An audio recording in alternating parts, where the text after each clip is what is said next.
Hey, what is going on, everybody? Thanks for coming in for this. Thought we'd do a random live stream tonight since nobody else was going live. Figured, hey, why don't we try it out and see Yeah, what's up on this Monday evening? Maybe provide some, maybe possibly hilarity might ensue. I don't know. right. How about that? How about that Super Bowl? You check out that Super Bowl there, Cassius. Everybody, check out Cassius King Trucking if you haven't already. It's my main man, my brother right there. How about that Super Bowl, man? Seems to be Uh, enthralled in controversy now. is that right? Why is that? Because the team didn't win that everybody wanted to win, or Sounds like, well, I watched it. I left feeling not entertained, and the lot the mid the what do you call it, the halftime show? Ugh, left a lot to be desired. I'd have been pissed if I was in the crowd, because if you were in the crowd watching that halftime show, I'd say probably better than half the people in there had no idea what the show was. They could hear it, but they wouldn't be able to see nothing because they had it set up like a little house, but only facing one side of the stadium. hmm, So I don't know what's up with that. But the game, I don't know. The game was all right. Hardly any flags, until like the last drive of the game, and then they decided to throw some flags. They missed some. They missed one really big call, and then didn't throw any flags to the end. And everybody's, excuse me, accusing them of being on the Rams side. Promoting the game for the Rams. So yeah, I watched. I was in and out on it. I seen a play where Bengals guy like was trying to. He grabbed the Rams defensive back by the face mask and threw him on the ground, and then caught a touchdown pass. yeah, Uh, that's the one that they blew. They blew that call bad.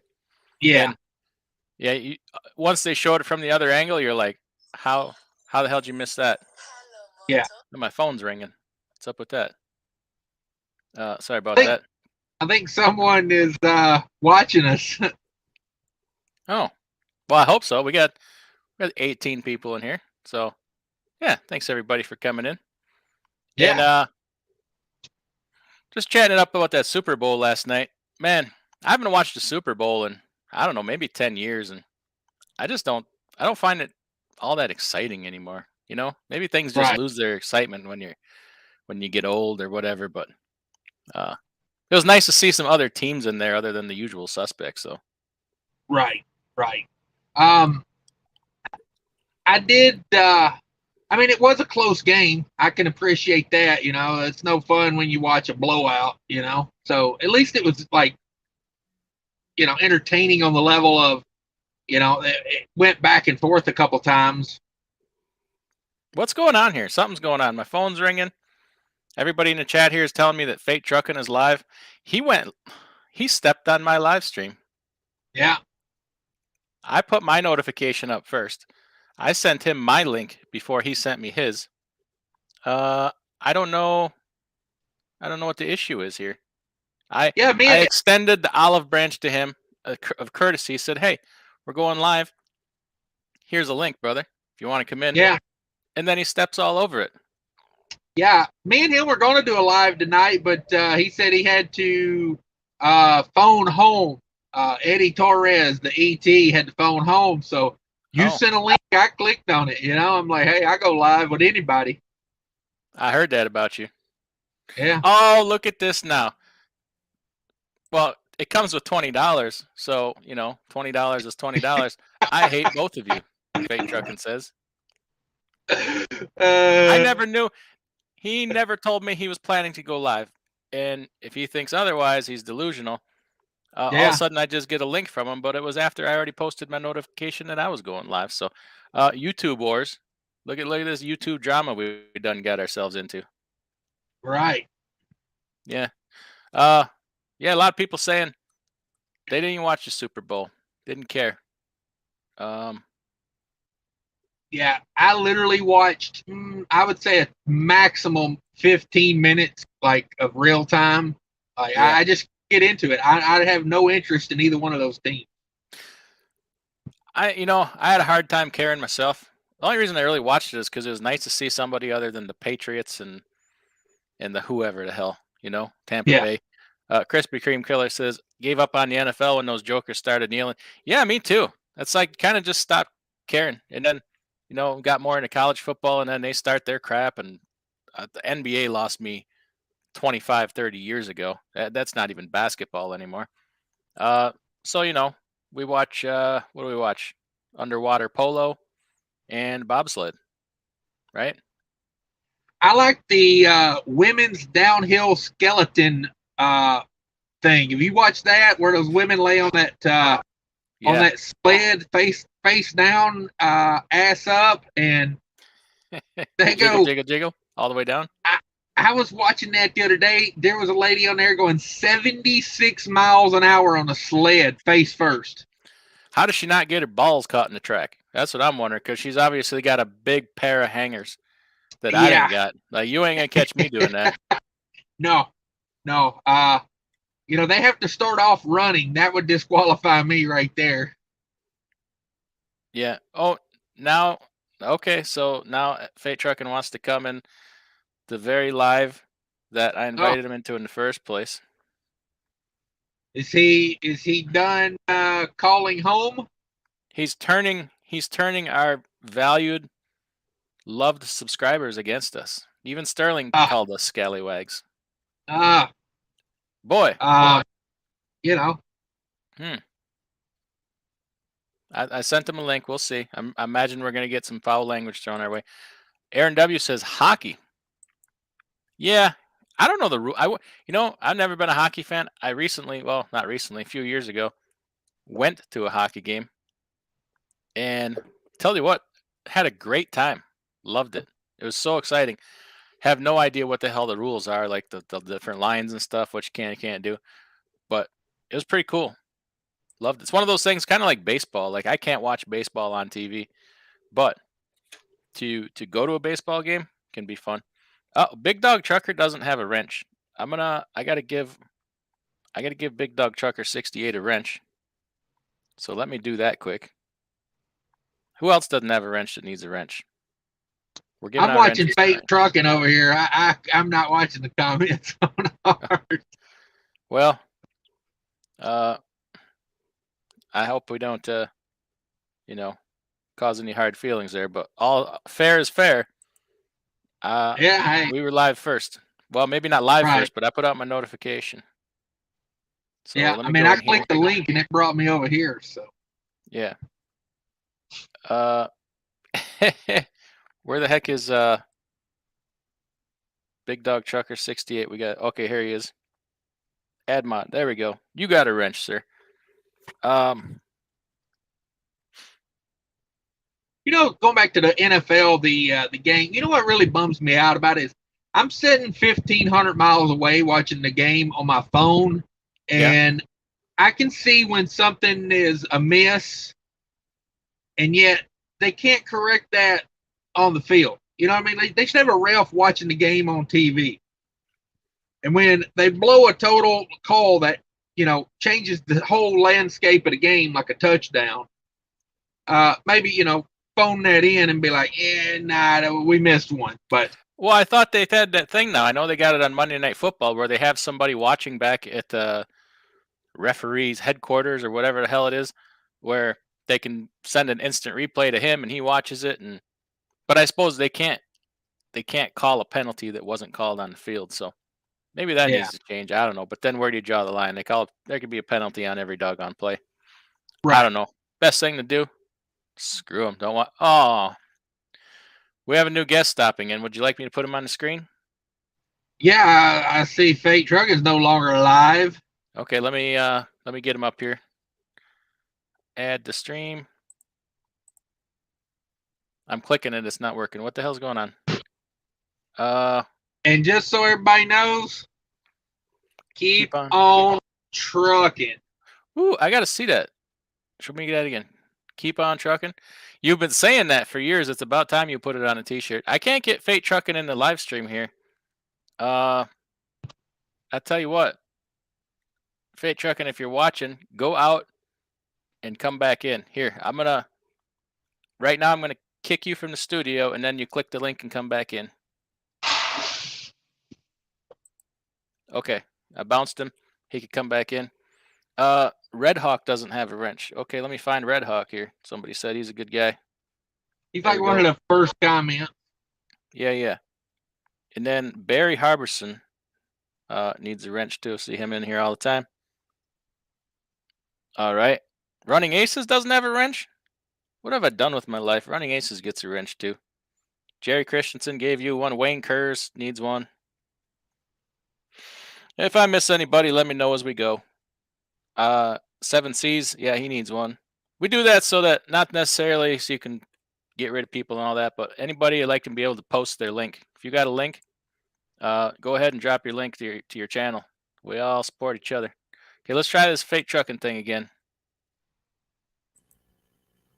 It worked. There he is. What? You seem upset.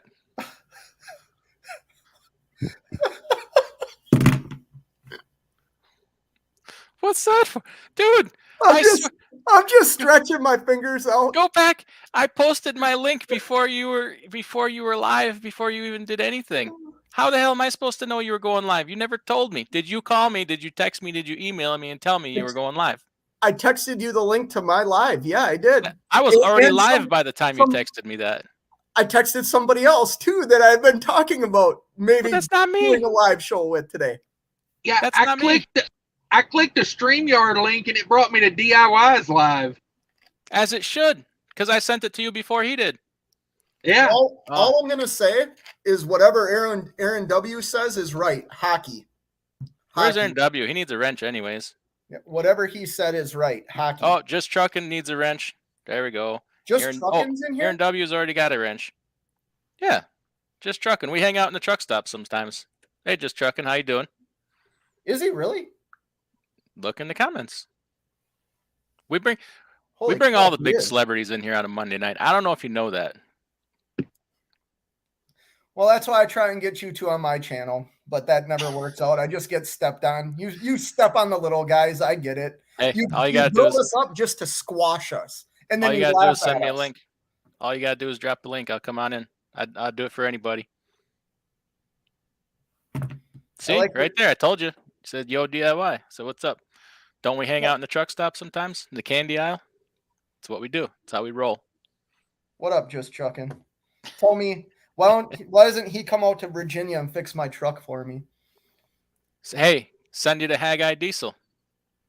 Go on down to That's Haggai what I Diesel. was gonna say. Said they're just in Georgia, man.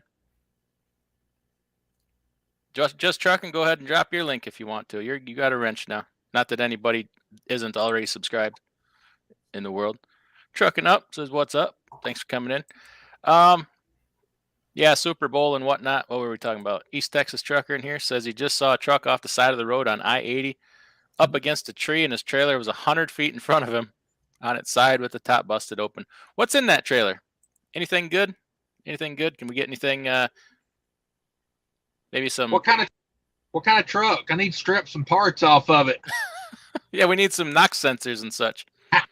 Can we get a dozer injector? Was it on the passenger side or the driver's side? I need to know what parts we can take. I'll take starters, alternators, batteries, anything I can put on eBay. I want to anything that comes off with standard tools and an impact. I need it. Tires, fuel tanks, hell. Yeah. How many miles on the oil change? I'm just saying the filters might be good yet. Air filters are hard to come by. Was that a Columbia? I need a cabin air filter. Yeah. I'll take the grease off the fifth wheel. Yeah. That's what happens when you drive vintage equipment up and down this highway. They don't make parts for them anymore. It does nothing but run and go rescue all them loads from them emissions trucks that are broke down. That's what it do. Starts in the coldest of weather. Runs through anything.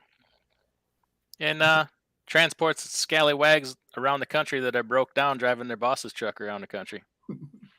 That's what it does. We talking about Freightliners? Yes, we are. Yes, we are. Oh, Bear Harbison needs the one box. That's a good call. Good call. Did they extend the pandemic exception? You know what? I haven't looked. I should check because that's coming up here pretty soon. I highly doubt they extend it this time. I'm kind of thinking there's no way. I don't think there's that many people running it. The states, a lot of the states are starting to drop their states of emergency. So I doubt it. But maybe. You never know. Maybe we get one more. You got to keep up the narrative of a crisis, right? Hey, Faye.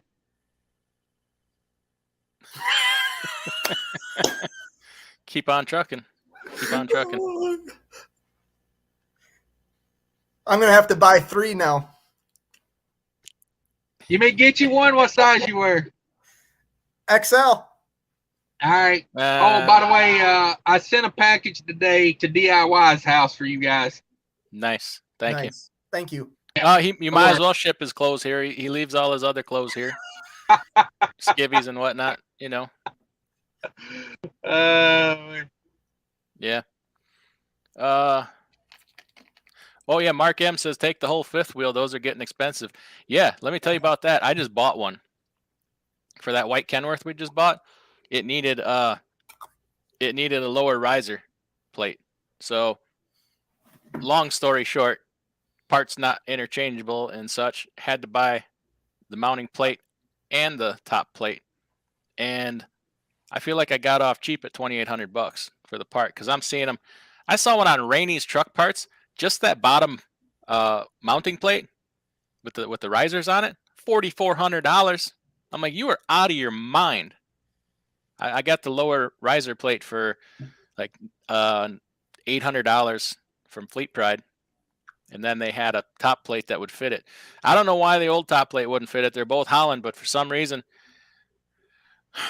wider, like a 1/2 inch wider, and it just wouldn't work. You got any good junkyards up there around you? There's one, but they didn't have one that would match up for some reason. I think they're picked through. They're a little bit picked through. And what do you call it? In Iowa there, the junkyard over there. You know what I'm talking about? Yeah, I do. Vanderhags. They had them, but by the time I pay all that shipping, holy crap! And then potentially have to rebuild the jaws and whatever. The bottom side of the plate. It just didn't seem like it was something worth risking. So I just went and got that one because it was available. We looked everywhere. So Holland is on like a 6-month back order on parts, and so is Jost. Well, like you said, go ahead, Cash. Oh, go ahead. I was just going to say, I've shipped a lot of parts lately, and shipping is super expensive right now. Even I'm shipping something like 6 hours away from where I am, and it's like $100 and some. Mm-hmm. Yeah, $6 a mile freight. That's where we're at. Hey, what do you know about getting a Teflon for you? Hang on. A Teflon cover for your 5th wheel. They ain't bad if you pull the same trailer all the time, but if you're changing trailers all the time and you don't necessarily really want to put grease on them Teflon 5th wheel plates. If you have same truck and same trailer, but then they wear too, so I don't know. To me, it's not that big a deal to use grease. I would rather just do that. Is that red and tacky? If you want to. Oh, Wayne wants to know, how's the new shop coming along? Is it insulated yet? It is not insulated yet. I'm trying to get power to it right now. I cannot. So I got the power pole there that's been there for years, but they took the meter out years ago when I shut it off. So I have to have an electrician do an inspection on that before the power company will put the meter in. And I cannot get a freaking licensed electrician to call me back to save my life. It's like there's one literally a mile and a half down the road and just will not call me back. Everybody's too busy. It'll literally take 5 minutes. You'd probably drive by my house 3 times a day, 5 times a day. Stop there, do the inspection, turn it in, whatever. So I'm still trying to find somebody to come out. And it's a real pain. I don't know why the electric company just can't do their own inspection. Yes, Oliver Rybar. has a lot. Yes, I was thinking of those. I was thinking of them, and you know what? I forgot to call them.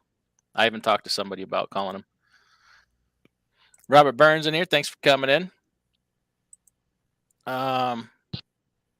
Trucking Up says he's got a junkyard around him. Tell him what you need, and he'll go look when you get back home. What you need? Who, What you me? need, Cash? Yeah. Oh no, I was talking about for your fifth wheel. That's why I was asking. Oh, okay.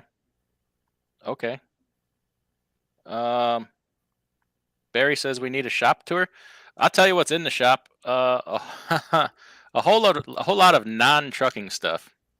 The shop filled up pretty quick, and I guess I could do a tour of it. I got farm equipment in there, right? Fate Trucking. Yeah. But and in between you as my witness, we can still get a truck in there and work on it, right? Yes, we can.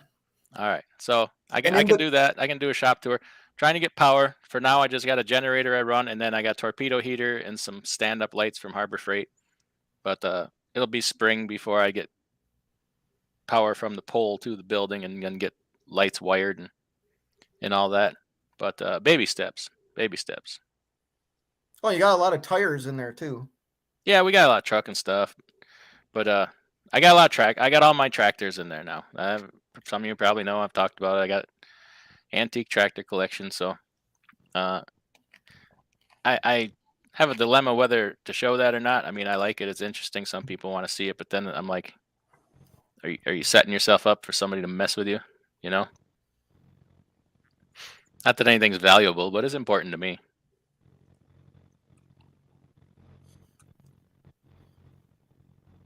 Oh, this is riveting! Don't everybody talk at once. I just love how you guys squashed the little guy. I was talking about that real quick before I got off my live channel. Here's the deal. You have a channel? Live? Yes, I was, Cash. Oh, hell, I didn't know you went live. I thought I was going to have a special guest. But I am way too naive and so damn gullible that, like, I respect you two and I listen to you two, but yet you both set me up all the time, and I fall for it all the damn time. This was not a setup. Did you or did you not ever tell me that you were going live? I didn't tell you, but I did send you a link. After I was already live? No, before you were live. In what world are you living in? Boy, you crazy. You go back and check your time. Yeah, why sent me a link out of nowhere before? I thought it was you sending me a link. I just clicked it and it brought me to DIY's live. Oh. Anyway, everybody's good now. Tie a rope first. That actually looked pretty good. It actually did. Truck Diver says he thought you were flashing him there. He put his glasses on. He says, cool t-shirt. Yeah, it says keep on trucking. That's just something he's been saying for years. Trucking Up says Running Aces Costco Michelin Super Singles are $7.39 at least in San Antonio. That's a good price. I didn't know Costco had those. I knew Sam's Club had some commercial truck tires. I think I got a Costco like 80 miles from me. I should go there sometime, get a membership, or go with somebody who's got a membership. See what they got that I could use for trucking stuff. They got hot dogs wrapped in pizza. Instead of a bun, it's a slice of pizza. What more does a guy really need? Honestly, trucking stuff be damned. You got a hot dog wrapped in pizza, you got my heart. Yeah. So $7.39. I'm trying to think my national account price for a Michelin. Is that for Trucking Up? Is that for trailer tire or drive tire? For a Michelin Super Single, just out of curiosity. Oliver says, did you see Schneider's whole computer system went down? I did not, but Coyote's definitely went down today. What websites? I had a few website problems today. Coyote, my credit union, a few different ones I had trouble logging into. What am I missing here? I feel like I missed something. That's about what I get the Yokohama Drive Super Singles for on England, like like low 700s. Okay. Yeah, I think. Yeah, you're right. I think the trailer was like 680 or something. I don't think we're supposed to divulge that pricing, but you did it first, so whatever. You have no contract with them. Your carrier might, but you do not. Right? I don't know what price I'm talking about. I'm talking about if you go to the country England. That's what Oh, I okay. get Yokohamas for over there. Okay. Oh, Kelly's Kitchen sound. It says you two sound like an old married couple. She's talking about you two. No, You two. no, she's talking about YouTube. Alonzo Turner changed his name to Freight Lane Pain Train. How about Freightliner Oh, Pain okay. Train? Freight Lane Pain Train. Okay. I think that's due to his most recent breakdown. FPT for short. FPT. There you go. Oh, Fate Truck or Big Dog Trucker says Fate Trucking's the redheaded stepchild of the group. Oh, just wait, it gets even worse. Does it? Yeah. Yep. Mark M says, I got a Sam's membership. I thought about canceling. If they got a deal on tires, I'm a customer for life. They used to have a good deal on oil. I used to buy drums of 1540 Rotella there years ago, but then they stopped carrying it, so I just kind of quit. I get all my shop rags there. But that's like Sam's Club, you go and you buy a whole bunch of crap you don't need. Right. Because there's so much of it.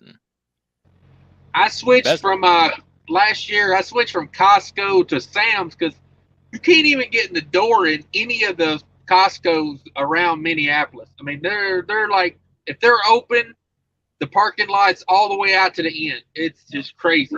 Oh, really? See, we don't really have Costco around me. I'd have to drive quite a ways. Probably, I think like 100 miles to get to a Costco.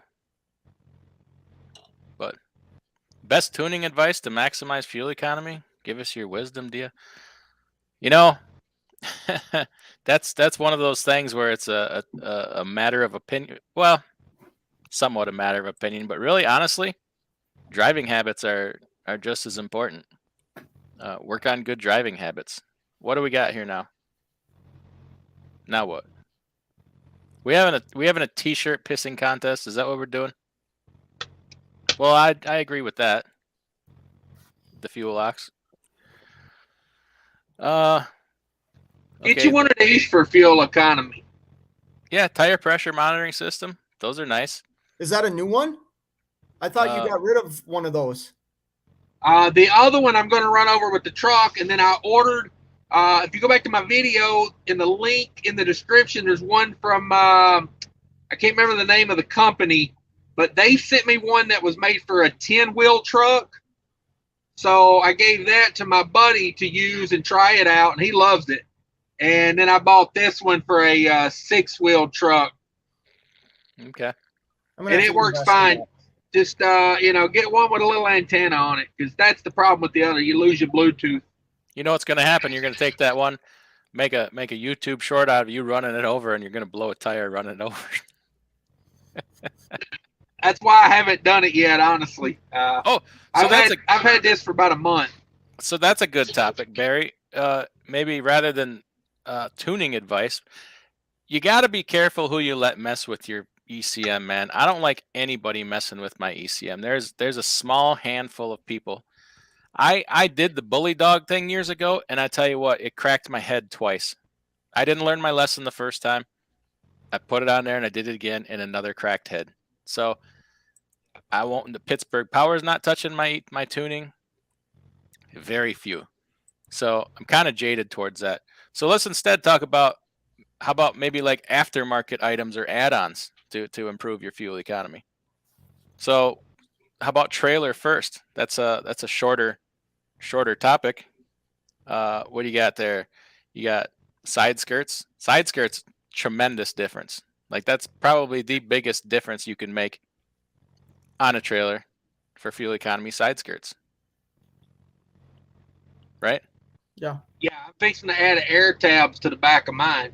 Yeah, the trailing edge of the side skirts, and then obviously your lower rolling resistance tires.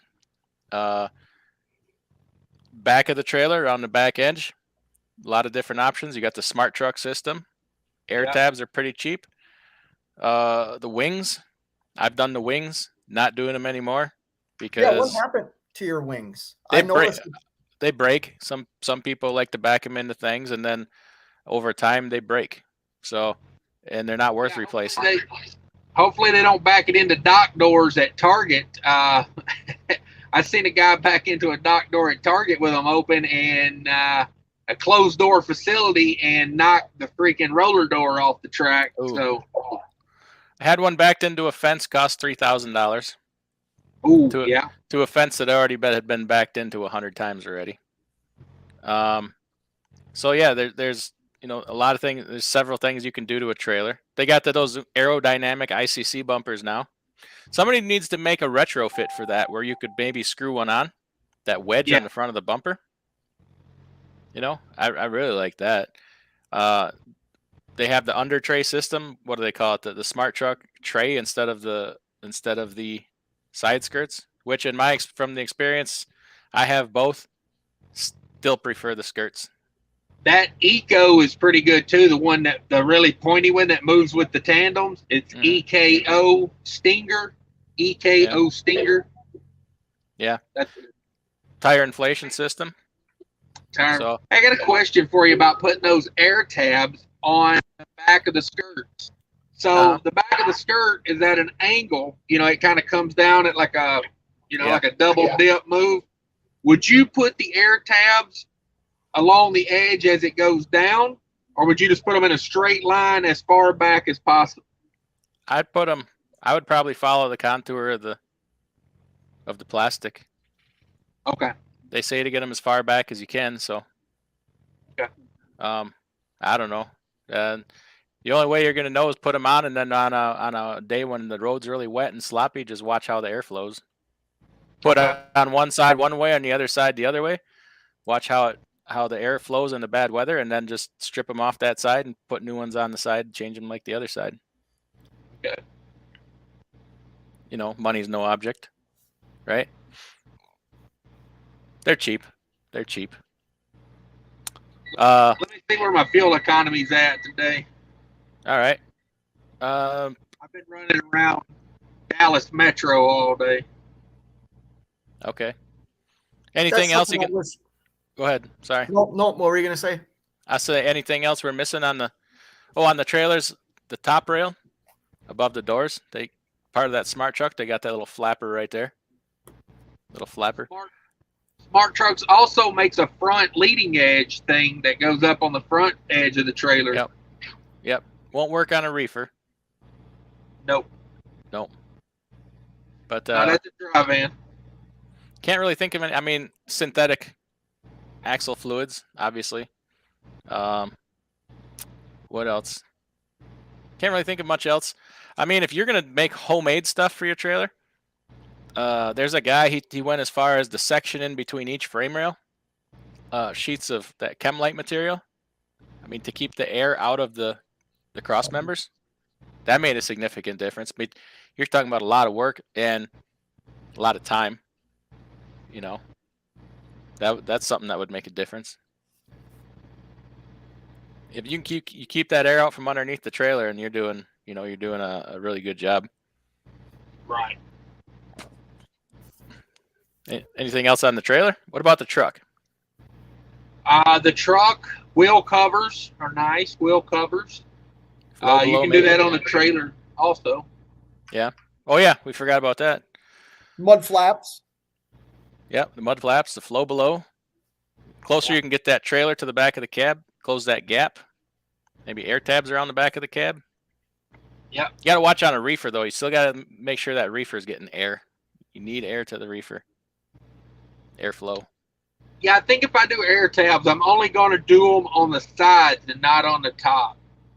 Okay. That way it can breathe a little better. Yep. They make deck plates for behind your truck on the catwalk where you can close off that gap all along the frame rail so the air doesn't come up between the cab and the fifth wheel. They say that makes a difference. Low rolling resistance tires, the truck, all synthetic, more efficient viscosity oils, fluids. What else? I used to have air tabs on my front bumper. Sorry? Friction eliminators. Yes. Less mirrors. Yeah, I know. Infomercial, right? Anything stick aerodynamics. So under 57 miles an hour, number one factor is aerodynamics, or no, rolling resistance. I'm sorry, and then over is aerodynamics. So anything you can do to improve either one of those, you're a lot better off. Yeah, I've thought about getting rid of my hood mirrors. I got rid of that little weird side mirror on the passenger side, that one little flappy, point straight out type mirror. I got rid of that thing, but they might get rid of hood mirrors too. I don't use them that often. Me neither. I got rid of my one on the driver's side because I absolutely don't use that one. Never have. One on the passenger side, I don't know. I've been with it. I've been without it. It's nice to have, especially if it's dark outside. It just gives you that little extra you can see. But yeah, on a Cascadia, you can fold them down. So I'm thinking about folding them down for like a week or two and see if I really need them. there you go.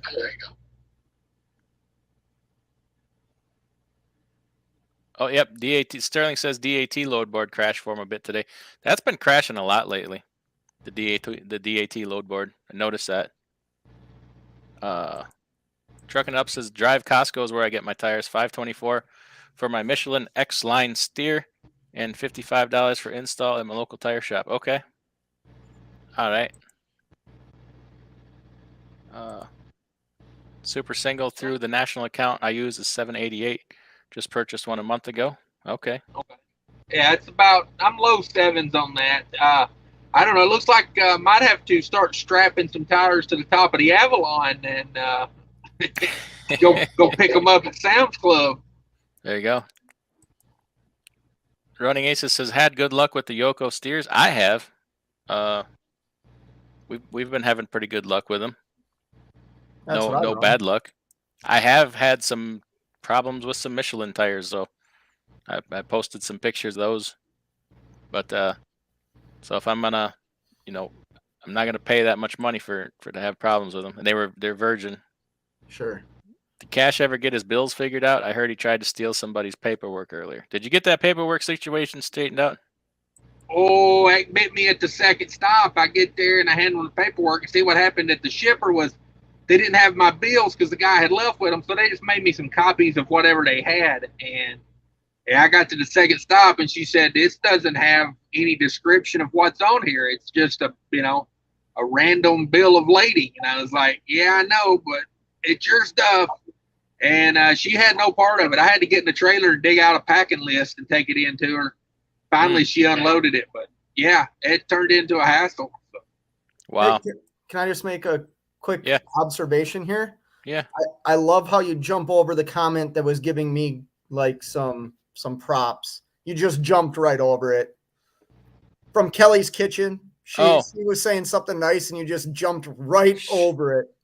You're welcome. She said, keep up the good work. Keep up the good work. Have you got your link in there, Fate? Yeah, I put it in a while ago. Okay. 62 in the house. That's a lot of people. Yeah, absolutely.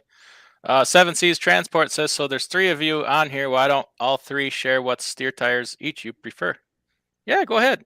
I'll go first since I'm in top left-hand corner.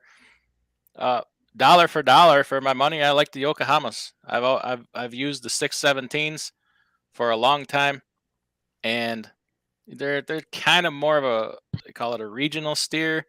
The long haul is a 101 ZL Yokohama. Started using those. Guys don't seem to be having any problems with them.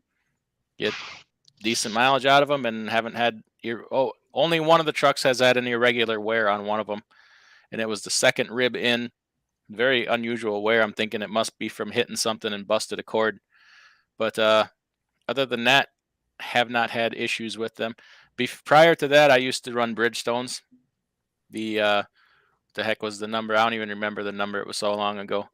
But for the pricing I get on the Yokohamas, and the rolling resistance is actually lower than that of a of a Michelin X line. It's like X 1 line. point lower.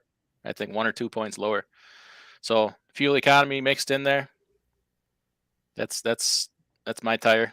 Now, if some reason they take away my pricing on it, I might have to look for a different tire. But as of now, pretty satisfied. What about you, Cassius King? I've been running Firestone the last 2 times. I can't remember the number. I could jump out and look at it, but you can't beat the pricing. Just cannot beat the pricing on those. So. What are you getting it for pricing, if you don't mind me asking? Oh yeah, your pricing. I get that.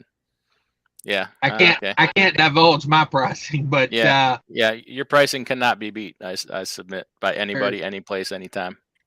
Yeah, they're cheap. They're cheap. So, and I've had real good luck with them. I got Centromatics, but I took them off at 120,000 on the last pair, and they put them right on a trailer. I mean, they were in excellent shape. Probably could have got another. I mean, ballparking probably another 40 to 50 out of them. Okay. So yeah, for full disclosure, I also put the counteract balance beads in all my tires now. Every position I put them in. Yeah. And I rotate steers ever like 30 to 40,000. Okay. It's like $40 at Love's. It's well worth the money. Okay. That's something I need to do. I'm glad you just said that. Mental note. I run Yokohamas. I forget the number. I think they're that you have the 101s. 101s. And they're I put those on back in, I think it was like June, maybe? June, something like that. And then I bought another set. I think I bought 2 more sets. Yep. Not that long ago, just to have. That was smart because they've gone up twice since then. Yep. And I haven't really ran any other steer tires on my truck, so I don't know. I mean, full disclosure, I took your advice and got those tires, so I'm happy with them. The one thing I did notice is like the balance. If you remember DIY, how like unbalanced my old steer tires were compared to how they are now. It's night and day difference. I mean, it's night and day difference. Yeah, that can happen. I mean, with static balancing, I mean, weights fall off. I mean, it can happen, or something happens to the tire, opposite of the balance. Things happen. It's not uncommon. It happens to me all the time. My Columbia eats steer tires. The only thing to fix it is get it into alignment down in Kansas City, and I don't really go that far anymore. So I just run them till they start to show signs, and then I turn them into trailer tires. But I would sell that vintage truck. I would not. Mark M says he's tired of replacing frozen batteries, so he just took off his TPMS and went to a tire gauge. All right. Oh yeah, and then frozen batteries in what? I don't know. Maybe in the TPMS monitor. I don't know. Okay. Yeah. No, I haven't had any problems with mine. Okay. Yeah, something else that Sterling talks about fresh air filter. Something else I like. I run the Fleet Air filter, engine filter, the washable and reusable one. I like that thing. I'm an advocate of that. It can be messy to clean. Your wife's probably gonna get mad at you, but if you got, just keep it outside, wash it in buckets, you'll be fine. But talk about just an increase in throttle response and residual fuel mileage increase. I'm pretty happy with it. Couldn't be happier with it. Yeah, can I get a loan so I can buy one of those for my truck? What are they up to now? When I bought mine, it was $300. I don't know. Let me look one up real quick. I know last time I looked at the Cascadia, I was like, holy hell. And this is back when you could get a paper air filter for like, $50-$60, but I think it was like 400 and something. So wow. I bet you can't even get it now. Yeah, and then I got an extra set of wraps for $100. So when it comes time, I just change the wraps and wash the other one, and I got time. I used to, years ago, I tried the K&N reusable one. I liked it. Just didn't seem to get as good of results out of it. Seemed a little bit more restrictive than the Fleet Air filter. So I had Yeah, I had the K&N in the C15 I had. Worked really well. Okay. Trucking Up says 7-inch straight pipe improved to 0.9 of a mile per gallon, but I have no emissions. Yeah, I went to the free flow muffler myself, the straight through, and pretty good. I'm happy with that. Uh, Once again, throttle response got better and a little bit better power. So pretty happy with that. Lot of things you can do on the truck before I would turn to tuning. Unless you just know somebody that's got a solid reputation, a whole bunch of guys that have been there and done that, and you got a lot of history behind them. Because man, there are some bad tunes out there. Don't ever go to anybody that calls themselves the diesel doctor. Just it's cause for concern. I'm the diesel coach. Let's see here. 4 states has the Cascadia washable filter, performance filter for $501.99. Okay. I'm actually surprised. I'm glad I looked that up because they make a pre-filter for the Cascadia. They got that big disc right under the hood, the inlet. Yeah. They make a little like satiny type pre-filter that elastic stretches over that thing. And I've been looking for those, so I finally found one here. I'm gonna grab me one of those. Keep the big junk out of my air filter. Okay. Yeah, make that air filter last longer. Yeah, that's what I'm saying. Hopefully. In today's, what'd you pay for your last air filter? About $120, wasn't it? $126 out the door. I'm thinking about running in here and getting one. I got about 40,000 on that one. And stock up. Buy 4 or 5 of them. Shoot. Next time you go to buy them, they'll be $200, or they won't have them at all. Yeah. How much did you say it was, Cash? 501. Somebody had one for like $450, I think. So I just found one for my truck at 4 states. High flow performance air filter with washable element. $667. Wow. Damn. Oh, Steve says he can't having issues finding motor oil. Called my local fuel company, and they have Sinclair 15, 40, and 55-gallon drums. Any of you have experience with Sinclair? I don't, but I tell you what, make sure it's diesel oil, different additive package. Yeah. 15, 40, it should be diesel oil. I don't know if there is a gasoline oil in that viscosity, but not that big a difference, but different additive package. But we might have to turn to alternative products like that. And so, if you try it, pull oil samples. If there's any issues, let people know so they don't do it. Speaking of that, I need oil sample kits. Glad you said that. Let me put that in my cart. Yeah. Oliver 880 says they should banish the guy who came up with the trailer tail from the trucking industry. Those are the stupidest things I've ever seen. Those were created by some college, weren't they? Like some college kids came up with that? Probably MIT. Don't they come up with everything? Okay. Alonzo wants to know, what do side skirts run? You just had a pair put on your trailer. What did they get you for that, Cash? Installed about 1,100. That's good. That's it. Years ago, I'd seen them for 1,500 to 1,800. Yeah, I can't guarantee you're going to get that price though. Yeah, because you got fleet pricing, right? Yeah, I mean, I don't know how many trailers they've bought off of that place, but yeah, because they called utility, and utility wanted like $3,000. Ooh. And then they called their normal place, and I had to drive a little farther to get it, but it was like $1,100 there. Yeah. Nomadic Brit says, hit the thumbs up. Thanks, man. Alex says, front end alignment on tires also very efficient on the trailer. Yeah, Alex Express, drop your link if you like. Alex Express has a trucking channel. And channel, he also teaches you how to do YouTube. So, a lot of good information. Joe says that those air tabs on the back of the trailer is the best bang for the buck you can get if you keep the same trailer. Definitely worth it. Yeah, I like the air tabs because they're going to be harder to damage. Yeah. Like, unless you hit them with the trailer door when you open it, which isn't going to happen because there's clearance.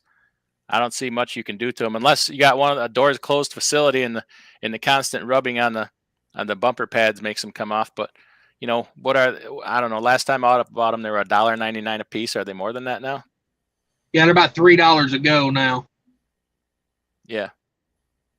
Yep. Sterling says air tabs are leading edge devices, so they got to be close to the ends. Yeah, they're actually trailing edge devices. But Insult Investor says, "Yo, thanks for coming in." What's up, Insult? Yeah, Insult Investor. Just so you know, Fate Trucking is suspicious of you. He thinks that that's me or Cash trolling him. So do something so that he knows it's not one of us, because he won't listen to me. Mesh mud flaps. Yep. We talked about that. My local Napa was loaded up with Rotella 1540. Took advantage and stocked up at $18 a gallon. That's a really good price. Congratulations. Alex says, I know you're not reading this real time, so those past replies of mine are probably out of date. Oh, that's all right. Truck Diver says, slow down. Yep. That slowing down is free. And honestly, that's like your biggest factor. Slow down, good driving habits. Right there. And catch a tailwind. My advice, catch a tailwind. If the wind's blowing the wrong direction, turn around. Go the other way. Go downhill. Yeah, exactly. Drive only downhill. Oh, shoot. I swear to God, I did not see your comment, Running Aces. I just ripped off everything Running Aces says. He says, drive with a tailwind downhill. I didn't see that. I was just being a smartass. That's funny. Google Jingle Truck. Gonna go Afghan style. I think I've seen those.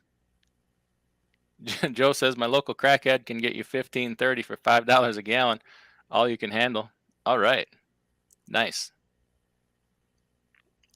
Y'all live again? Yes, we are. Well, Mark M says he's taking off his stacks and air cleaner soon. Fuel is getting expensive. Yeah, I did that to a Columbia. Years ago, I had a Columbia that had the stacks on the side. Did not have the air cleaners on the side, but it had the stacks just behind the doors on the cab, both sides.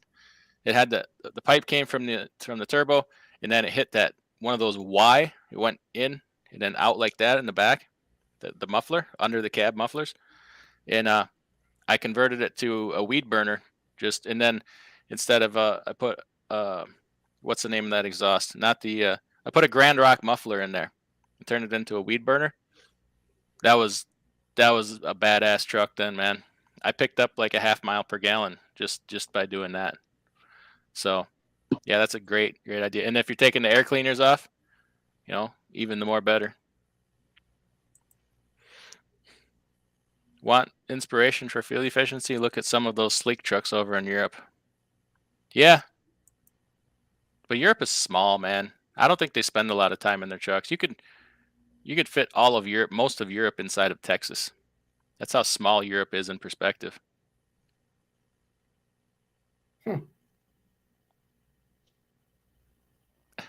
Mark says, I don't have to read every comment. Okay.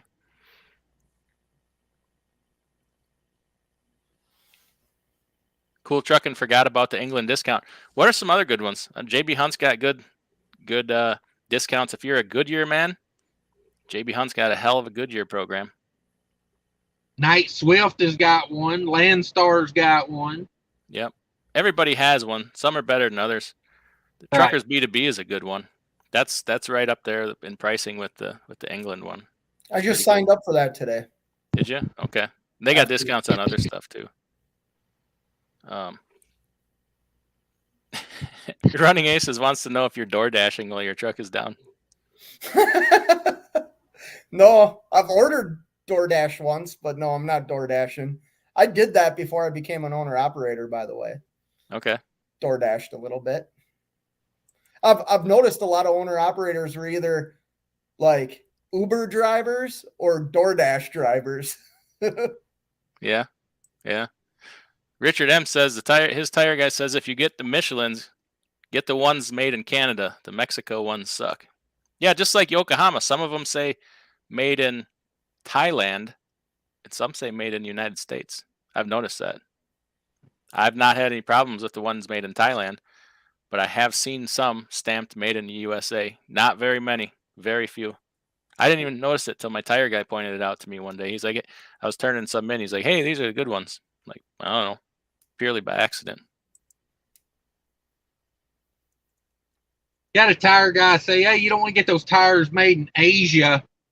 So he brought out a Bridgestone tire, and I looked at it, and I was like, this thing says made in Vietnam, just so you know. Yeah.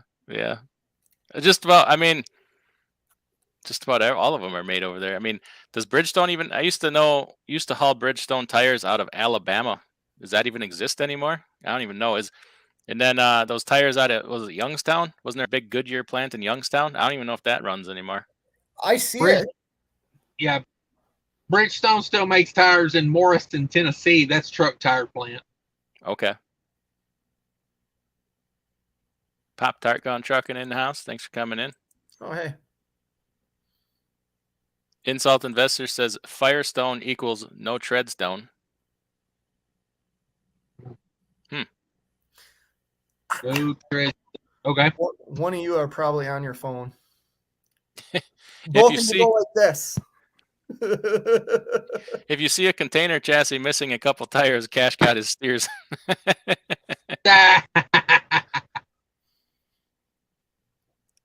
Pop Tart says Happy Valentine's Day, everyone. Well, thank you very much. Yeah, I got flowers sent to my wife and daughters last night. So I took care of Valentine's Day. How much are flowers these days? How much for a dozen flowers? Dozen roses now? They're expensive. My wife doesn't like roses, so I didn't get roses. I don't know what the flowers were. Like, I got a picture of them, said, yeah, buy those. Okay.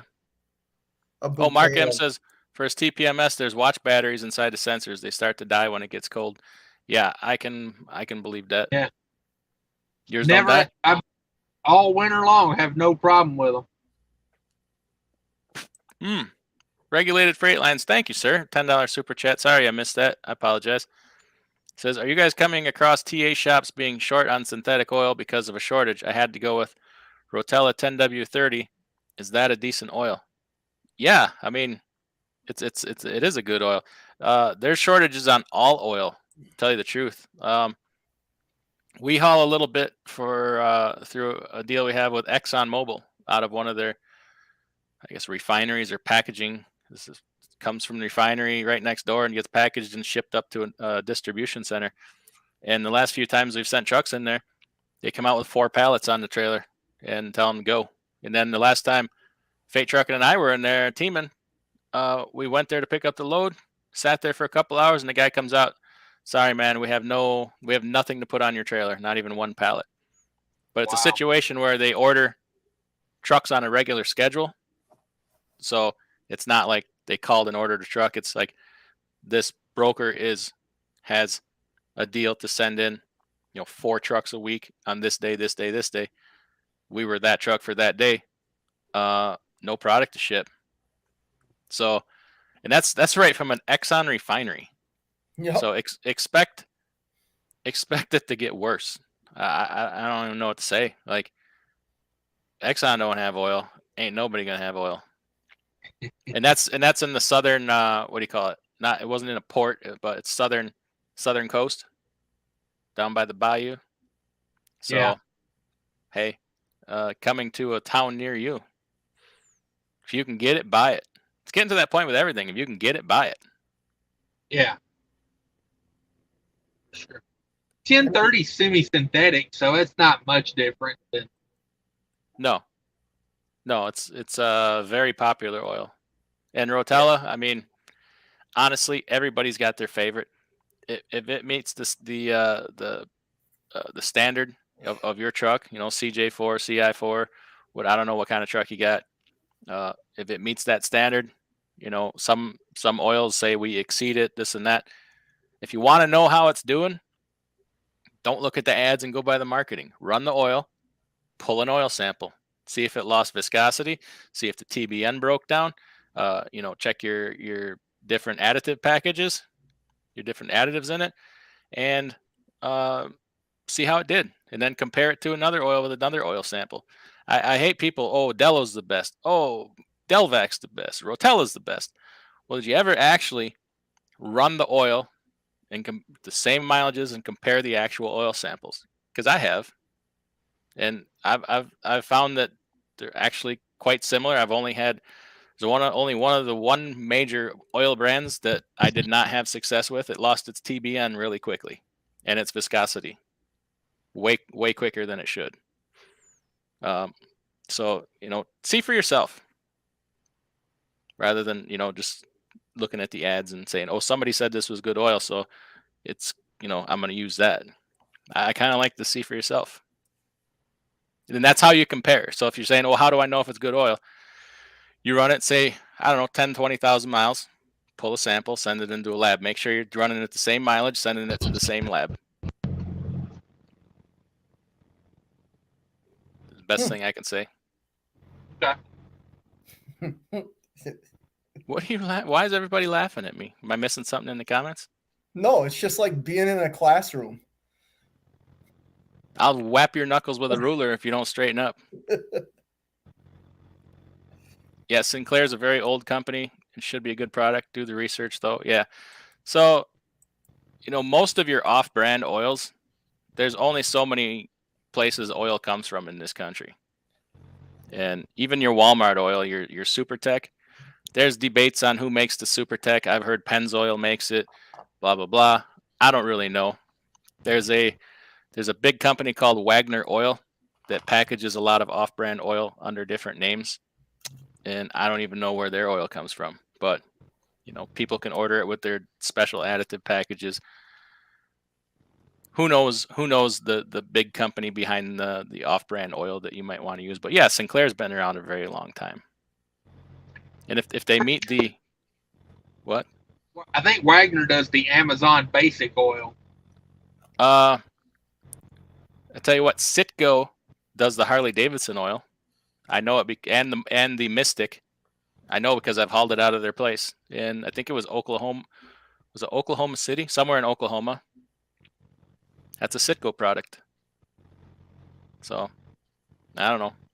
Yeah, Jackknife says Blackstone Labs. They do oil samples. Blackstone, Titan, Polaris. There's a number of oil sample companies. There's a couple different ways to read oil samples. Some use parts per million. Some still use percentage when it comes to like soot and stuff like that. So just be consistent with using the same lab so you're getting the same sampling methods or same testing methods. There you go. Insult Investor says, I swear I'm not one of those guys. He's a random mechanic in California. So there you go. Any tips for an aspiring trucker? Oh, Cash, you're good at helping out the new guys. Drop some knowledge on this man or woman, whatever. An aspiring trucker, look in your local state department, see if you can get your CDL for free through a grant. They do that? For real? Yeah. Labor, go through your labor department, labor and workforce or whatever. Yeah. Okay. Oh, here we go. Robert Burns wants to know any tips on ever finding a line of work other than trucking that has a similar return on investment. No. You a doctor? You a lawyer? You go to college for 12 years? Because that's kind of like what we're dealing with right now. Get a small caliber gun and deal drugs. Street corner pharmacist? Is that what you're saying? Yeah, that's about the only thing I found that competes. If you want to do hard work, and it doesn't seem like it's hard work, but I'm kind of doing it with a friend right now. Develop a little piece of property and put depending on where you live. I live in Minnesota. Northern Minnesota is a great vacation area, and we put a cabin on a piece of land and are doing Airbnb and stuff like that. And that generates a little bit of income, but it requires a lot of work. And sometimes you have to hire out certain things to be done, like cleaning, if you can't get up there to clean the company or clean the cabin. So yeah, there's other, like the rate of return on that, you might not see as quickly as you do in trucking, but over a long period of time, you'll generate, you'll generate money on it. Okay. Giving out wrenches here. Just gave one to Cool Trucking. If anybody else You feels can the rent a need. cabin out for hundreds of thousands of dollars of profit a year. Hunting cabins. Hunting cabins and snowmobiling cabins. Mhm. You live in Minnesota now, Cash. Go up to northern Minnesota and go stay in a cabin to go ice fishing for a week. It's going to cost you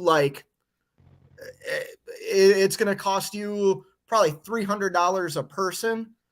Say if there's 5 people, $1,500 for the week, and you're doing that all winter long, and then all summer long it's open for open water fishing or snowmobiling. If you get on to the snowmobile trails, the Sioux line and stuff like that. Profit, but that's not all profit though.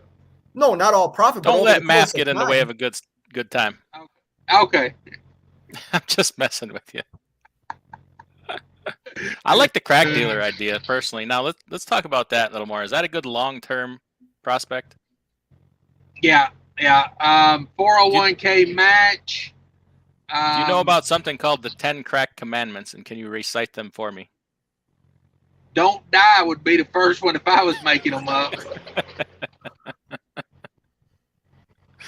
All right. Damn it. What was I going to say now? We left off here. Shannon Thomas Trucking in here. Running Asa says liquor store is going to blow up once the economy crashes. We're all going to need a drink. Yeah, stock up now. Stock up now. That's all I got to say. But do they all let you use the discounts? What do you think as far as what? Probably tires. Oh, he's talking about the carriers letting you use the discount program. They should. I don't see why they wouldn't. It doesn't cost them nothing other than just administrating it and putting a little time into it. Some of them you have to haul a load for them. Yeah, you're gonna need to haul a load for them. But I think Night Swift, they got their set up where I think you just sign up for it like that trucker B2B. You gotta haul one load after you haul your first load. Oh, okay. Oh, Night Swift? I don't know. You're right. I'm talking about Sierra England. Sorry, I get them confused. I put a link in the comments. If anybody want to come in, have something to say, don't be driving. If I see you're driving behind the wheel, I won't bring you in. I don't want to be responsible for that. Cool Truckin' says, are you capping your casings? I am. Never used to, but I do now because, I tell you what, try paying for tires for 10 trailers and, different trucks. It gets a little salty, I'm not a big carrier, but we'll work up to it. For now I have been capping my casings. Don't know if I will forever, but for now I am. What about you? You guys run any? Does your carrier run any kind of caps, Cash? Yeah, some on the trailers sometimes. Okay, I capped the set of drives for my orange truck because it needs tires, and I can't see putting $4,000 in tires on it when it don't go a few thousand miles a month. Yeah, it's a lawn ornament. Pretty one. It's the world's best money-making lawn ornament. Alex Express wants to know, Fate Truckin', do you lift weights? I used to. I was a hockey player, like very competitive hockey player. So I used to lift weights all the time. I don't anymore, but I stay fit. I do push-ups and sit-ups and walk. I don't run anymore. My knees can't handle the impact. Okay. East Texas Trucker says, Goodyear plant in Alabama is still up and running. Hauled some loads out of there. Insult Investor says, guess you forgot when Firestone was always losing its tread and killing people. Wasn't that only on the Ford Explorer? They put the wrong weight-rated tires on the Ford Explorer. Wasn't that what it was? Yes. Yeah, and proper tire inflation as well. Kelly's Kitchen says she learned, that I could learn a lot from you, Fate Truckin'. Maybe not flowers, just bling. You're setting me up. Now I feel like I'm getting set up. My wife just turned against me, and she's on your side. Oh, Alex Express says having issues getting oil change for a 22 Kenworth 680 PACCAR engine, no filters. Damn. Damn. Alex, if you can go online and find some filters somewhere, you go ahead and buy a couple cases and just sit on them. Keep them in your truck. It's not that expensive to do. We've done that. Yeah. Yep. You need to be able to operate. Mark M said he does something like that. Okay. Where do you send your samples? I already said Polaris, Blackstone, Titan. There's some good labs. And they're like Thompson or something like that, does it? Yeah, there's a few. Pennzoil sucks. Let's see here. Sterling paying $200 for an Escort because you don't have a TWIC card. Is it worth getting? And all the parts that costly? I have a TWIC card. It was $100 and change. You ever paid that much? Fate Truck, and you're into Escorts. You ever pay that much for an Escort? No, I'm cheap. $45. What does $45 get you out of an Escort? You sit alone in your truck and wait for them to call you. Them Escorts making outbound calls these days? My wife's watching this, so no Escorts here. Oh. You know, back in the day, they used to get in your truck with you for $50, but now they ride in their own car and just tell you to follow them. Okay. Oh, we got somebody here. Cool Trucking. You ever had Cool Trucking come in your chat, Cash? I do. I know Cool Trucking. Now you do. There he is right there. We just lost him. I put him in the screen and we lost him. Hit that link again there, Cool Trucking, if you want to. Damn it. Broker. Oh, I was gonna say real quick, get the broker to reimburse you for your Escorts. Right Don't here. be paying for that mess. Sean News says my boss gave me 80 tonight because I need an Escort tomorrow too. What? How your boss know how much that Escort's gonna charge you? That's all I'm saying. Is he putting fleet rates? What's rates. that? He must have called ahead to the local Escort dealer.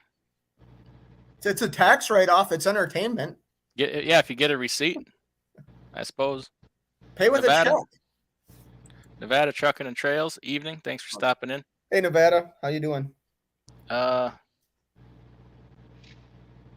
much do cleaning companies charge to clean the blood out of them cabins there, Fate Trucking? Nope. No blood yet. No?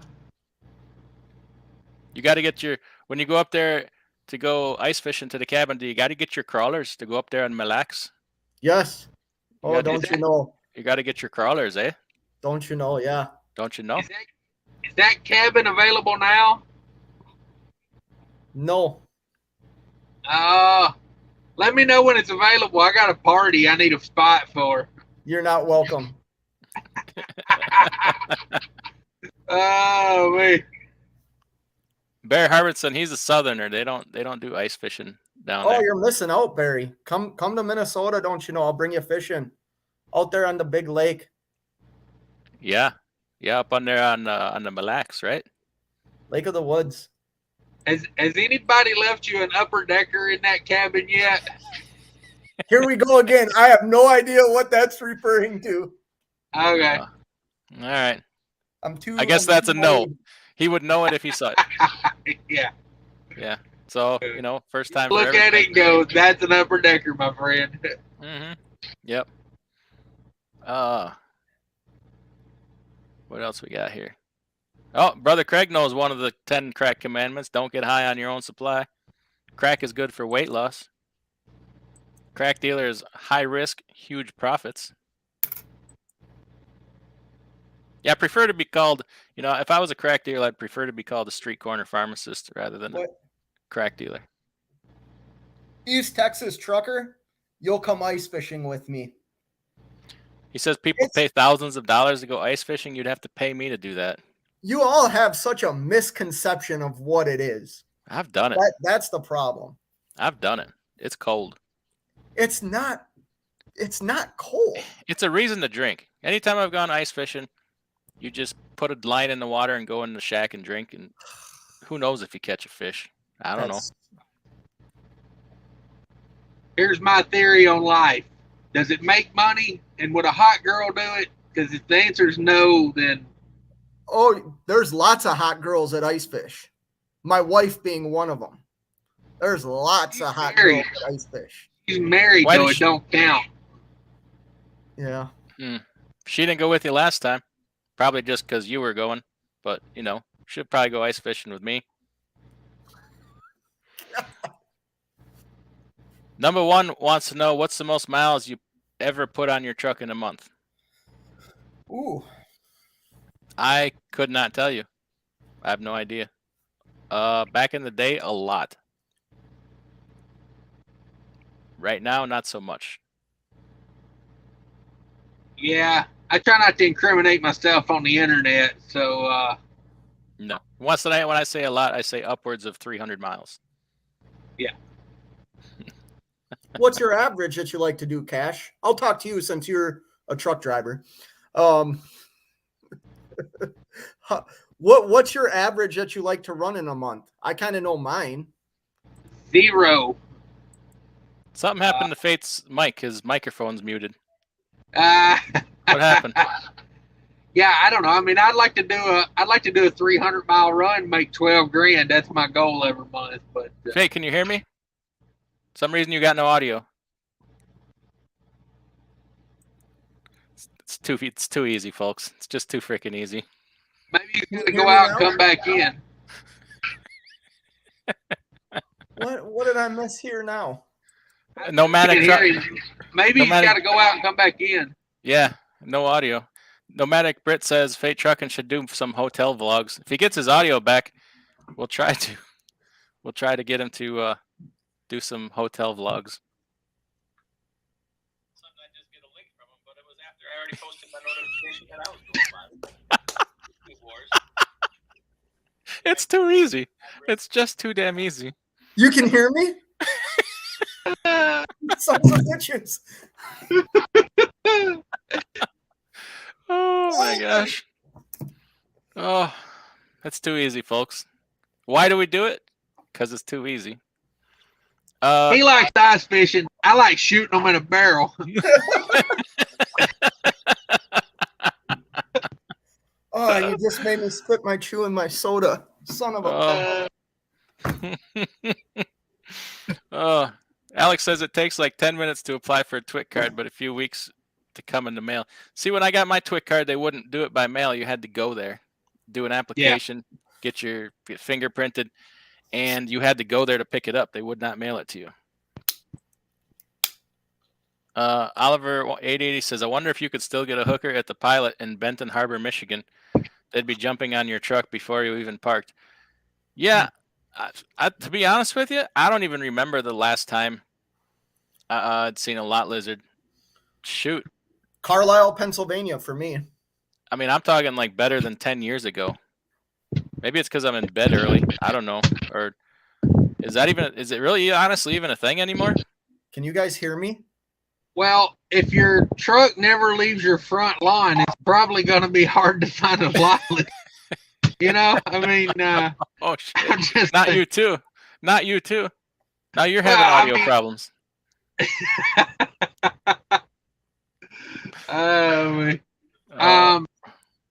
Last time I saw one, I made a video about it out there in Virginia Beach, and whoa, she was scary, dog. She was scary.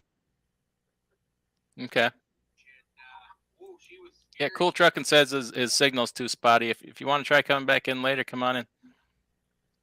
Fishing is a reason to drink. Yeah. Uh-oh, Sterling. Now we're in big trouble. We got a big-time YouTuber in here. There he is. Sterling's in here. About What's damn his time. name? Peach Muffin? Hey guys, hold on. Yeah, you got to echo there, buddy. My mic situation here. Yeah. I'm new to all this. Close out YouTube. All right, I'll do that. Now you muted yourself. Mark M says, remember that electric regenerative axles to make trucks in a hybrid? Seemed like a good idea. Yeah, that Hyliion is supposed to be still doing a retrofit to do that. Yeah. I seen a CR England truck with that on it the other day. Yeah, you could, not only can you get a newer truck like that, but you can retrofit. They have a retrofit kit for your older ones. Right. All right, I want to see if you guys can hear me. We can hear you. All right, all right. Hey, I just want to thank you guys for making some of the best content that I follow there on YouTube, and Oh, well, thank you. been following Yeah. Cash for a while, and then seeing Scott there coming up on the ranks and stuff, and DIY. I watch your channel because I should know better. I should know all these damn regulations and stuff, and so I go back and check out your stuff every once in a while because I'm an owner operator and everything, and I want to make sure I'm doing things right. If you have any kind of a life at all, you should not know these things. Right. I have no life, and I have no fun. I have no friends, and I mean, my dog likes me, but she doesn't know any better. I feed her and Well, stuff. I feel bad on my channel because I'm always showing all this money I keep spending on vacations and crap. But I mean, it's for me to come back later and be like, hey, I was able to have some fun. Yeah, I mean, not everybody can have a Porsche, but hey, Yeah, that was just a rental. How did you get that? Was that a Turo? No, there's a company there in Las Vegas called Diplomat. They're at the Sahara Hotel. They got a really good fleet of cars, and I go there every year and see what I can fit my fat butt in. Okay. Oh, Truckingtons. Truckingtons is getting ripped off by a dispatch company. Said he's just started running his own truck, pulling trailers for some dispatcher. I feel like he's ripping me off because you don't give me enough info of what he's paying for what I do. You running for a dispatcher or a carrier? Like if you're running for if you have somebody dispatching you, you should be getting the rate cons directly. And if it's for a carrier, you have the right to see them if you're on percentage. So, like, don't put up with that too long because if you think they're ripping you off, they probably are. There's no reason why they should not be showing you that stuff. Sorry, I had to interrupt. I have a guy that I am going to be dispatching. No, I do not really care for dispatch services, but it's somebody who used to work for me, and I know the guy, and he asked me to do it, and the freaking rate cons go right to him. It's DIY. I wanted to ask you about that. I remember years ago when I first got my authority, I think it was OIDA that was saying that we have the right to see the rate that they're charging customers. Is there any truth to that? Your carrier? What, like, in what situation? Well, I'm talking broker. When I call TQL and I'm suspicious of how cheap it is or what have you. Technically, I believe you do. They don't have to make it easy for you to get it. They can require you to come to wherever they are.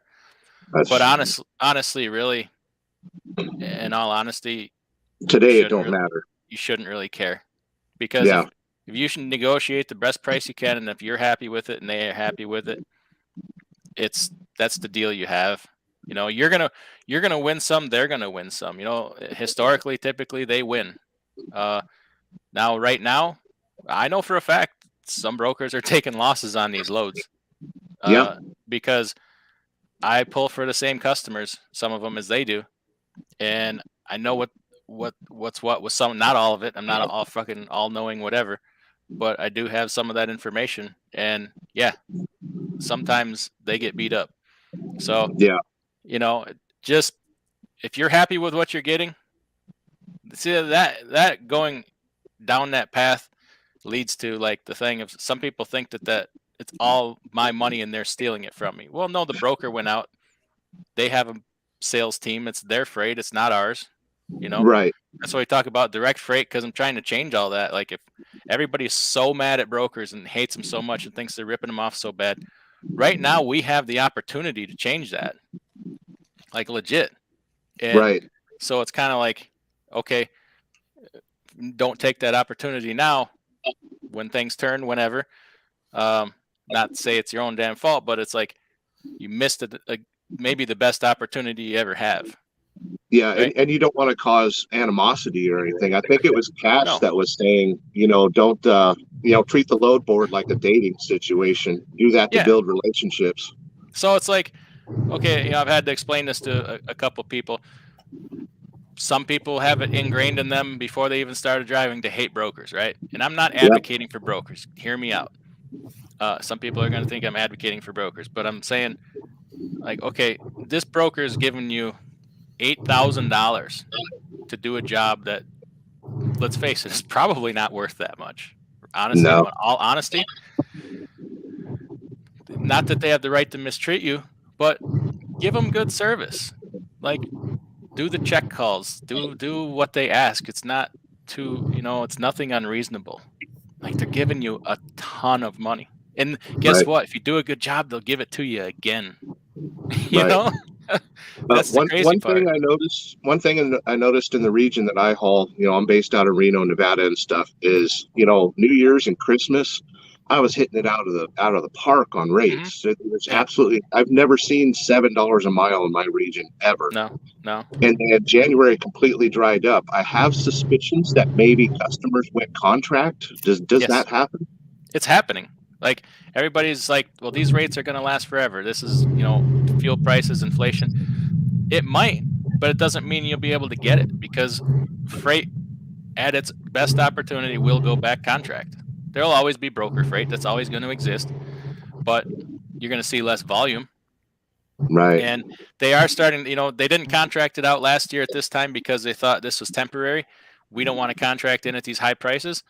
And Sure. now a lot of them have realized, oh, this is here to stay for a little while, and it could get worse. So we're going to go ahead and contract at some higher prices. They might be shorter contracts, but Right. it is happening. And the reason I know that is I get asked to bid these contracts on the regular. I'm getting emails to bid on mini contracts or longer term ones.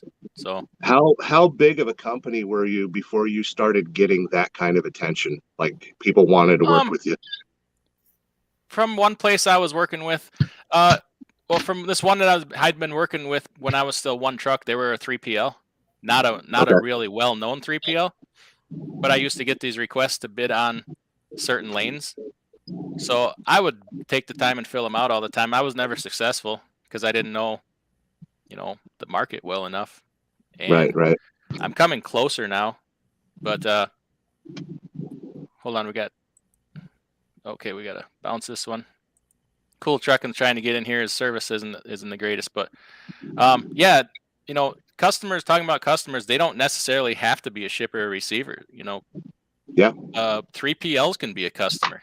They're a great resource, and some of your brokers operate 3PLs. Robinson does. Chop Tank. Yeah. There's a few of them. So Well, that company that I ran power only for 6 months, they were a 3PL. yeah, 3PLs. It's a good point somewhere in between. It's a good jumping off point, and you might even work with them a little later on. Especially if you just have your authority and none of these brokers want to touch you till you have 6 months experience. Yeah. No, so yeah, I was doing that with one truck. Obviously I didn't do a ton because I'm, one truck, but they're fine with it. Like, Okay. you'd be surprised how okay they are with whatever level of service, because they get it, most of them. Now there's going to be ones that are like, oh, if you can't do this much, blah blah blah. You're going to have that. You're going to have some of See, that. that's the biggest thing that I fear, being a one truck, one operator, is I don't want to tell a customer no. I do it, but I don't just say no. I tell them why. I just say, Yes. hey, I don't have the capacity. We're getting there, and Right. you have that conversation in the beginning. Honestly, I had it with the two of them the last three that I picked up. I'm like, I just told them the gig. We had these conversations before we get to anything else. I just say, hey, I'm small. I have this many trucks. I'm like, I'm Yep. trying to grow. I want somebody that I can grow with. And surprisingly, all three of them, without exception, were like, yeah, we want to grow with small carriers. All three of them said, we don't use big carriers because of the poor service. Right. So, Well, I don't want to hog the whole stream, but I want to say stay. something. I want to say Stay. something to Scott before I go. I need to find some food. I don't know. So, I'm thinking you're going to be okay. yeah. Well, I told my buddy yesterday, I was like, I kind of got up late, got around the truck, and he's like, what's took you so long? You had an entire month to eat. Your audio went a little funky there. Oh, yeah, I just wanted to tell Fate, I watch your struggles, man. I know what you're going through, and keep a level head, And don't be afraid to get out of the truck, go see museums and walk around and stuff. Years ago, I had that same problem, and I felt so bad being away from my family and not taking pictures and stuff. But my mom told me before she passed away, is like, you need to capture those memories and share them with your family when you get back.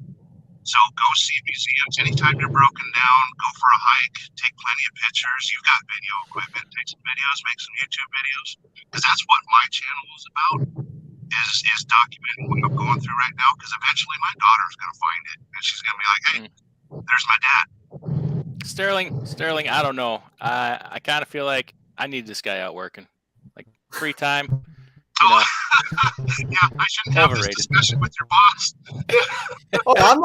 I'm not worried about it. I actually appreciate that advice, and I took some of your advice yesterday and today. I mean, I had 2 good meals, and I'm still learning the process of, like, when I'm away from my family, that it is okay in a situation like I'm currently in to enjoy my time. So my biggest question to you, though, is you do understand that, like, we're in the absolute, like, this, what we're going through in trucking right now has never been witnessed before as far as rates and how easy it is to make money. So I don't know how much you know about me or how much you've heard of me. I've been in this industry a very long time, not as an owner operator, but these 2 guys right here, yeah, I understand we're not, like, it's easy to make money right now. I get that.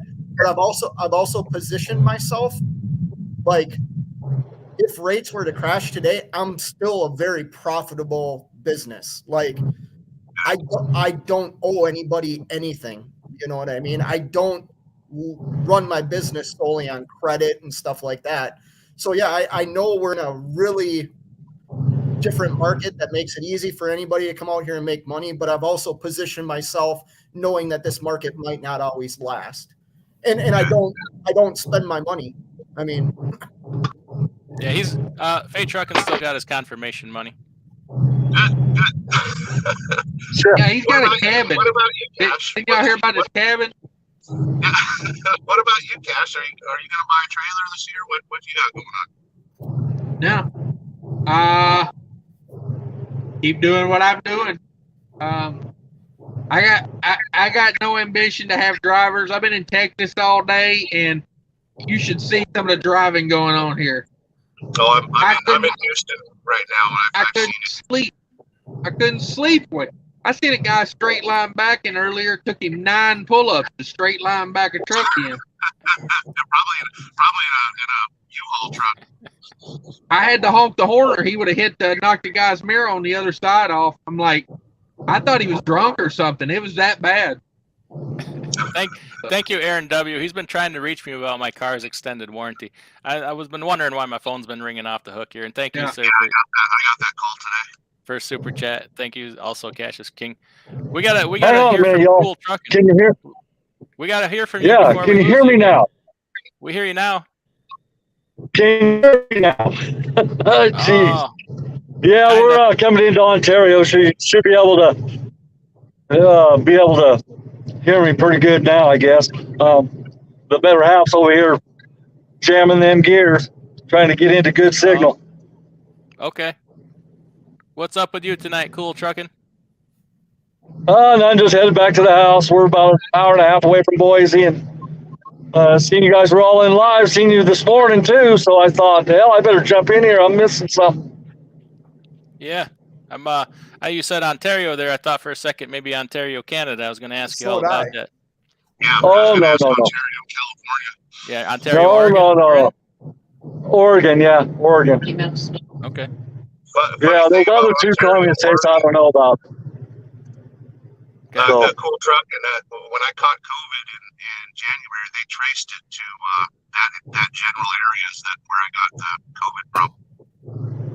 How do they do that? I'm skeptical of that. It's like a weird DNA test or something like that, because they pulled blood on me and a whole bunch of other crap, and about a week later they're like, yeah, it was like Omicron variant from the Boise area. Weird. I paid doctors so much money, and I figured I can trust them. Oh, Yeah, Cool I got Trucking. COVID way back in April of 20. and I had a fever for one day, and then I was totally sick for 3 days, and I got all kinds of different shit that was supposed to make me even sicker, but it didn't do. It hardly even phased me. Okay. Yeah, I think everybody's probably had it by now. I believe so. But yeah, if you ever want to sell that orange truck of yours, DIY, I'm in the market. Hell no. Cool you're gonna truck, have and you just keep driving to Utah. You just keep going to Utah, brother. Yeah, I'm a fan of them old trucks. I hate these new ones. Yeah, for some reason that thing just keeps running every time we need it to. Doesn't matter how cold it is.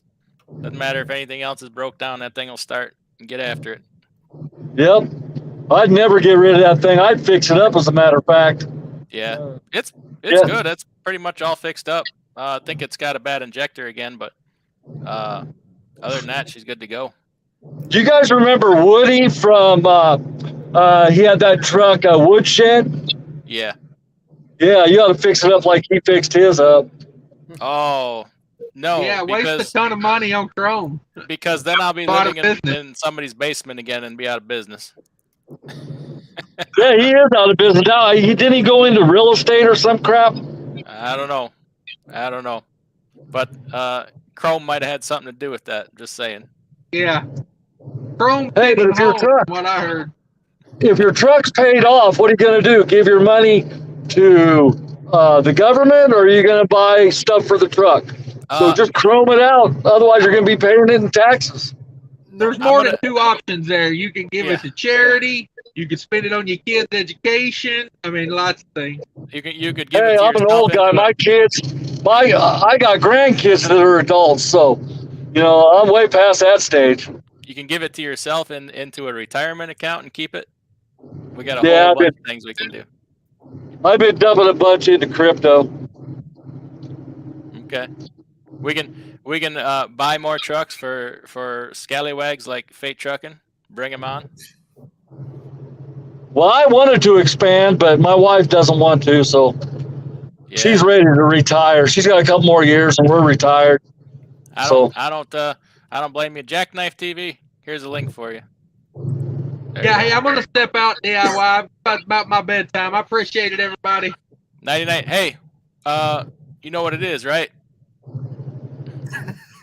Keep on trucking. Thank you. Keep on trucking. Keep on trucking. Hey, Cash. When are you gonna come into my live stream? I need you. Send me a link before DIY does. Yeah, when are you gonna let me in your live, Cash? I very rarely do StreamYard, so but if I ever do StreamYard, I'll let you in. All right. Good seeing you. All right, guys. Have a good one. 99. Later, Sterling. Later, guys. 99. See ya. All right, later. I like that, dude. We might have Jackknife TV coming in here, and then the gang is all here. Big Dog Trucker took him 2.5 hours to get from Dallas to Fort Worth, from 3 to 5:30. Dang it, that's hard on a E-log there, Big Dog Trucker. But you might be you're pre-LD with that truck. Pre-LD. Yeah, I think that's a. Well, that sounds like LA traffic. I think that's a 359 he's got there, if I'm not mistaken. Older one. Yeah. So what are we missing here? What else we got going on? I haven't been to Texas in probably 3 years, and I'm surprised just how much it's grown. I think a lot of it's people moving to California and stuff. Abiding by that restraining order, are you?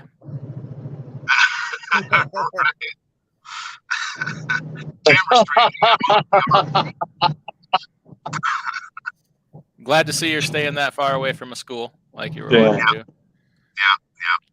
I came to the deserts, the mountains. Okay. What is that? You run north and south out there on the West Coast, right? Yeah, I've been running Reno to Portland and Seattle for quite a while. Right now, I'm just playing travel agent on the open port. Okay. I got a load that goes to Portland, tomorrow it picks up. I'm nervous about it because I signed the rate confirmation, but they didn't send me the driver information sheet. So I'm hoping I'm not going to wake up to a, hey, guess what? We canceled the load. Oh, you didn't book with that one broker that everybody hates right now, did you? The TQL. I've heard they're a trash broker. I heard they were the best. I've been reading the reviews. Hey, I got nothing but good to say about TQL. I've never had any issues. I went to deliver up in Butte, Montana just before Christmas. The receiver wouldn't take it, so I had to sit there for a week and a half. They paid me $750 a day for storage. They did me right. So yeah, I mean, it's popular. I see a lot of people on YouTube right now hating on TQL. And the thing that I've had with TQL is that it's pretty easy to run your issue up the chain a little bit and get it solved. Yeah. Yeah. I mean, they are big. And yeah, we had to stay on it, me and Jeff Like. Okay. Oh, you work for Jeff? That's where your negotiating skills comes into play. Me and Jeff Like kept on them, but we got what we asked for, you know. Yeah. They did us right. Yeah, as long as you handle it in the right way. I mean, if you'd have come at them all pissed off and mad and yelling at them, they probably wouldn't have done you right like that, would they? Yeah, there was a couple intense conversations, but, you know, nothing, you know, vulgar or spout, you know, cuss words at them or anything like that. Yeah. But there was some pretty brisk negotiations. Yeah. So how do you like you still work over there with Jeff? Oh yeah. I'll be here for the rest of my career. It's the closest to being left alone without being in your own authority. You know, we do what we want. We go where we want. You know, we paid off this truck, and now, you know, we're just semi-retired. We're going to work, you know, 10 days, 14 days, and sit home the rest of the month till we retire, probably. Yeah. I've heard everybody over there is pretty happy. Mark M, gosh dang it, man, thank you. But I'm now a somebody because of your videos. Thank you. You always were a somebody. You got to explain that a little bit more. Did you used to be nobody? Everybody's a somebody. Whatever you did the work, man. I didn't have nothing to do with it. Gary Bates said, I must have gotten a newbie thug the last time I took a TQL load. Maybe. I don't know. It happens. It happens. You'll never. There's good and bad agents at every brokerage, man. Honestly. You'll never know who picks up that phone. No. And TQL, I wish they would go to the model where you could get a designated agent. That just works. I always ask for the same one. What's that? I always ask for the same agent no matter what. Yeah.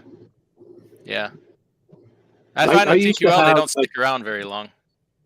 I used to have a group of agents that I would, you know, I'd just let them know, hey, I'm going to be at this location. I'll be empty. And usually they would keep on track of me. But I don't see that anymore in TQL. Yeah. Well, I mean, they have to step up their game. You know, honestly, in today's day and age, you're in competition for trucks. If you want trucks, you got to act like you want trucks, right? So, but one thing I've been avoiding is these brokers that don't seem to have an office, or it seems like you're calling somebody out of the country. Yep. Am I smart to avoid those? Oh, that is a recipe for disaster sometimes, my man. Well, Fay Trucking, you've experienced that. How many times have we, you know, since we stopped dealing with those people, have things gotten better? Absolutely. Yeah. 100%. Oh, God. Like, everything's fine until you have a problem. But when you got a problem with them, you got a freaking problem. Man, I tell you what, you might as well just forget I don't mind doing business by email, but if I I was got a thinking problem, about I want somebody to talk to. Yeah. I was thinking about becoming a broker. I got a lot of customers up here in my area up here, and Jeff Like, he's got a brokerage he's starting, so I might go over to that division when we want to get off the road and just help his brokerage. Yeah, it's tough. It's tougher than people think, but it takes time. Like, everybody jumping in to be a dispatch and service right now and be a brokerage right now, like, they don't understand. It takes time. You're just not instantly successful in brokering. I mean, you You got to do a lot of sales. You got to you got to massage them relationships. Yeah, you got to know how. Like, if you don't know anything about trucking and you're getting in as a broker right now because you heard things are so high, you're not gonna make it. Like freight is so if you competitive haven't been right in now. the industry, not to shot in the dark. I see nothing but failure there. Yeah, freight is so competitive now. It's so freaking brutal. Like, you got to know. If you don't know what you're doing, you don't stand a chance. You honestly don't. That's just, it's not being mean. That's reality. Yeah, I caught diabetes, so I don't drive anymore. My wife's the only one that drives now. And hell, I sit here all the time. I was thinking about being a dispatcher because I got all the time in the damn world here. There you go. and Snorlord's over there. He's the safety man now, isn't he? What's that? Snorlord? Yeah. He's the safety man. Is he he's dispatching now too, right? Yeah, he's got a couple guys he's dispatching. Yep. Okay. Yeah. Huh. Well, that's good. You can do all them different things over there. Yeah, I mean, so you got the experience, you know. Honestly. Yeah, that's what I was wanting to talk to you about. You know, you and Cash and everything. All your shows, you're talking about drivers and whatnot. But I think the biggest lure to get drivers is freedom. Drivers don't care about money. They'll take less money as long as they got freedom. Not my drivers. Well, yeah, there's those ones that are irresponsible. They want money, all of it, right now. Yeah, but you give them freedom to book their own freight, and then it's all on them. If they wanted to, but a lot of them don't want to. I'll say this. Hold on. Can I talk on that topic real quick? Yeah. Sure. So, I don't want to like overstep, but I do have like the authority to book my own freight if I want to through Adam here, right? Like, I wouldn't just go book loads by myself without letting him know or letting him kind of see what I'm doing. But the few times I've done it where I've booked my own freight, I have done worse for myself than he can do for me for simple reasons. He has all day to communicate with brokers, to find the loads, to do all those things when I'm doing my job. That's one less thing that I have to worry about in my day. So I find it easier to have somebody book my own freight that calls me and says, hey, do you want this load? I mean, the truth of the matter is I run certain lanes. DIY knows what I want to make, and our business relationship with that works so much more smoothly than me trying to book all my own freight. I still have the exact same freedom as anybody that books their own freight. I can say no at any time. You know what I mean? Yeah, that sounds good. As long as you're, happy where you're going and what you're doing, that's fine. But a lot of, and I'm talking about company drivers, not lease operators. Okay. I'm talking about company drivers have the freedom to book their own freight, pick their own lanes. Like I run between Salt Lake and Yakima, Washington. I live in Boise. And I'll tell you what, we're home every other day. We're averaging between $3 and $4 a mile on all our loads. I don't have a thing to, it's almost like a home every night job. Honestly, we might have a slightly different opinion on that, and I'm gonna explain to you why I say it rather than just saying I disagree with you.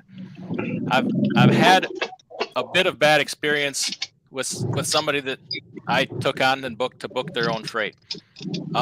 People don't always, now obviously somebody with experience and act professional, people don't always do the right thing. So like, it's important to me that somebody doesn't call and book freight and cancel it because they found a higher paying load or not provide the level of service that I hold myself to.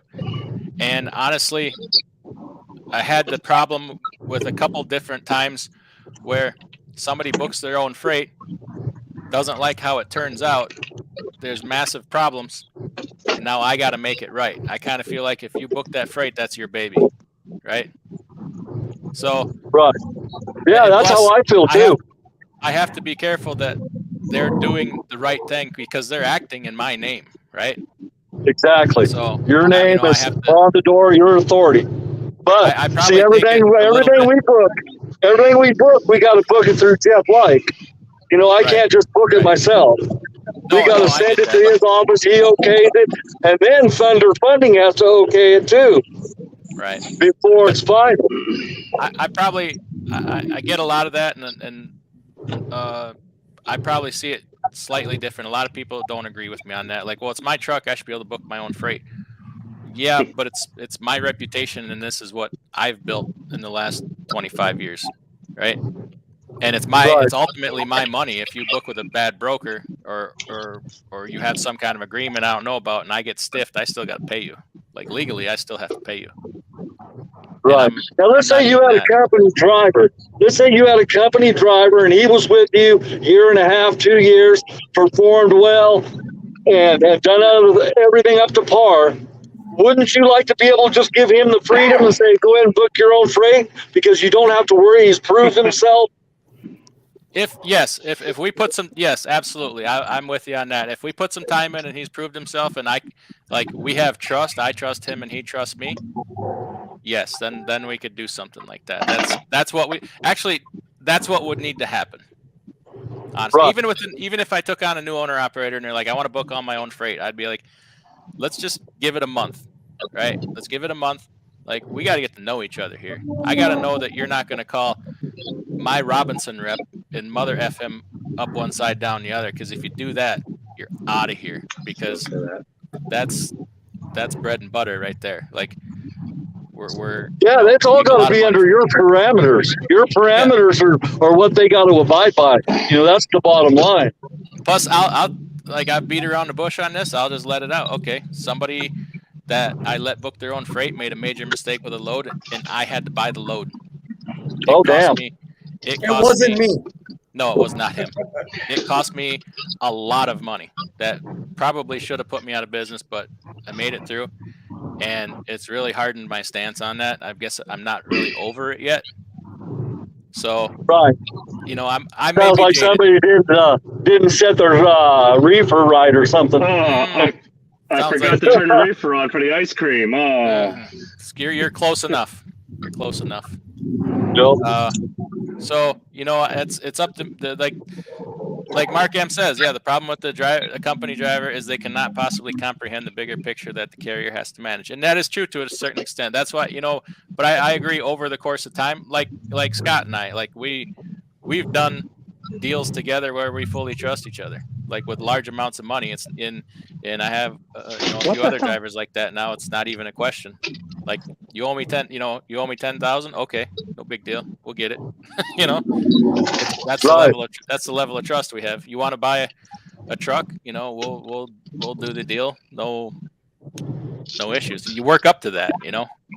Yeah, sure. We bought this truck from one of Jeff's other owner operators, and we went to work for him as company drivers. We made it 2 weeks, and I bought the truck from him, so we paid it off in 6 months. And so that's one thing I can't with the market now. I put this in a message earlier when you was on live earlier. Yeah, $69,000 isn't a lot of money with this market right now. You could probably have that paid off in 8 months if you buckle down and really paid attention to it. You know, I paid $41 for this, paid it off in 6 months, and still did all the maintenance and the household bill and have money in the bank. You know, so. Jackknife TV is having a hell of a time here getting that camera to stay. Thanks for coming in, buddy. Thanks for coming in. We got shifter cam going on. Yeah. Another issue is that I would run into is somebody would book a load into a bad area because it paid really well. So you want to take a load from Wisconsin to New Mexico because it paid $6,000. Cool. But then call me when you're in New Mexico. I need your help. Rescue me. I'm like, you did that. That's your baby. You know, you don't know freight lanes. $600 load to Bakersfield from New Mexico. Yeah. I mean, you wanted to do this, but you didn't have the experience. So now you gotta learn some things the hard way. So there's a lot. Yeah. So maybe I get a little bit into the details. Yeah. I'm not afraid to deadhead 400 or 500 miles. Right, but you know, everybody's got their own perspective on that. Yeah, I get it. I'm not either. If it's worth it, sometimes it's worth it. I Yeah, did you're hit only 200 gonna do miles it once last in a week. while. It's not like a consistent dead Yeah, heavy. Just once We're in a while. losing you, Cool Trucking. We're losing you. Yeah.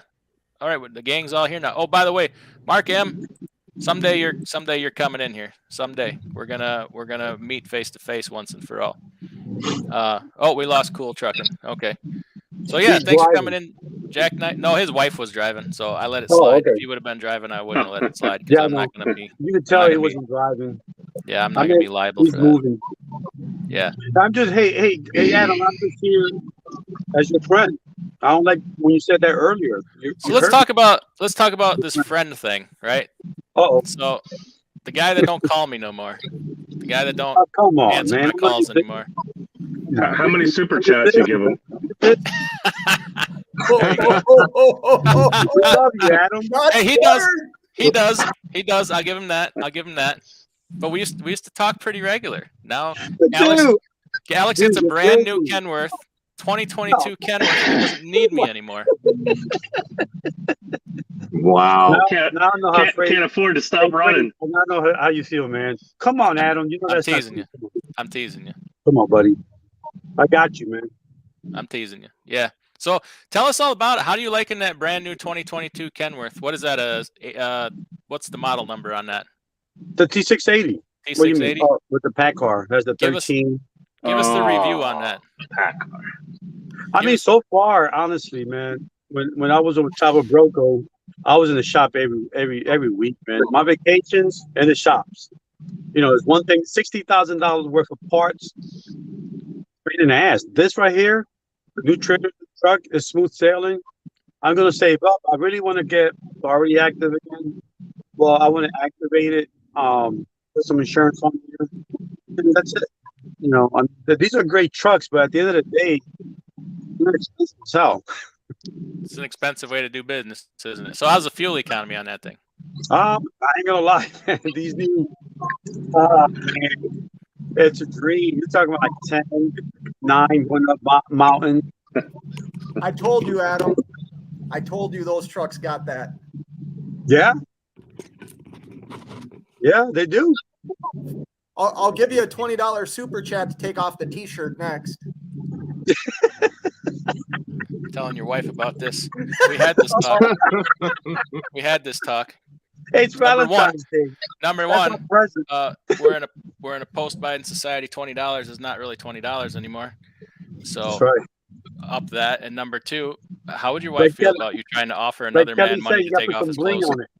on it. His wife probably be pissed off. I would hope so. She'd probably laugh. Or I'd probably get a text. Oh, I've seen that before. Hey, spend more time at home. Or don't.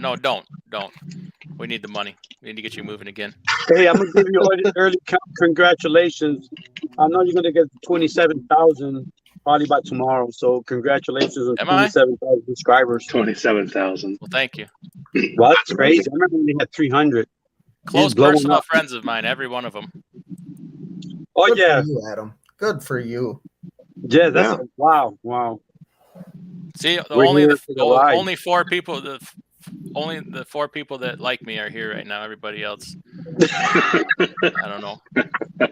I'm just desperate for subscribers. I'm about to hit 300. All right, subscribe to you, buddy. You guys all put your links in the chat. Come on, man. Well, don't Everybody forget. Little thing there. Nobody wants to see my shit. I drive an old piece of crap. So do I. I don't got no 2020. I put my link in earlier, but I thought you would have caught it. I actually linked Asian Wine. Have Cash is King on your channel for a live stream. You'll lose subscribers. all it takes is one burp, and they're all gone. I told him that the other day. Hey. I was looking through my analytics, and I looked at all the live streams we've ever done. Without exception, every one of them I've lost subscribers. You're doing it wrong. You got to do a live stream topless. No. Ain't nobody need to see that. I'll I'll put pay it for out. If that. you give me money, I'll put my clothes back on. I'll make a ton of money. Here you go. Here you go. Oh shit. I'm doing it now. You ready? You ready? No, Triple no. money. You ready? There it is. Yeah. So, if you don't mind, Alex, I don't know how much you talk about or don't talk about. Do you talk about like the economics or the details of that? You're on a lease purchase, right? Do you talk about that at all? I promise you, Alex. I was talking to Alex May a little bit about it. Only a few people. Okay. Once I do what I was telling you about earlier, once I'm, and I'm there with my own stuff, and yeah, I'm gonna do that. Also with the other company, which one? Mhm. So it ain't gonna be no drama thing. It's just kind of a disclosure to help others.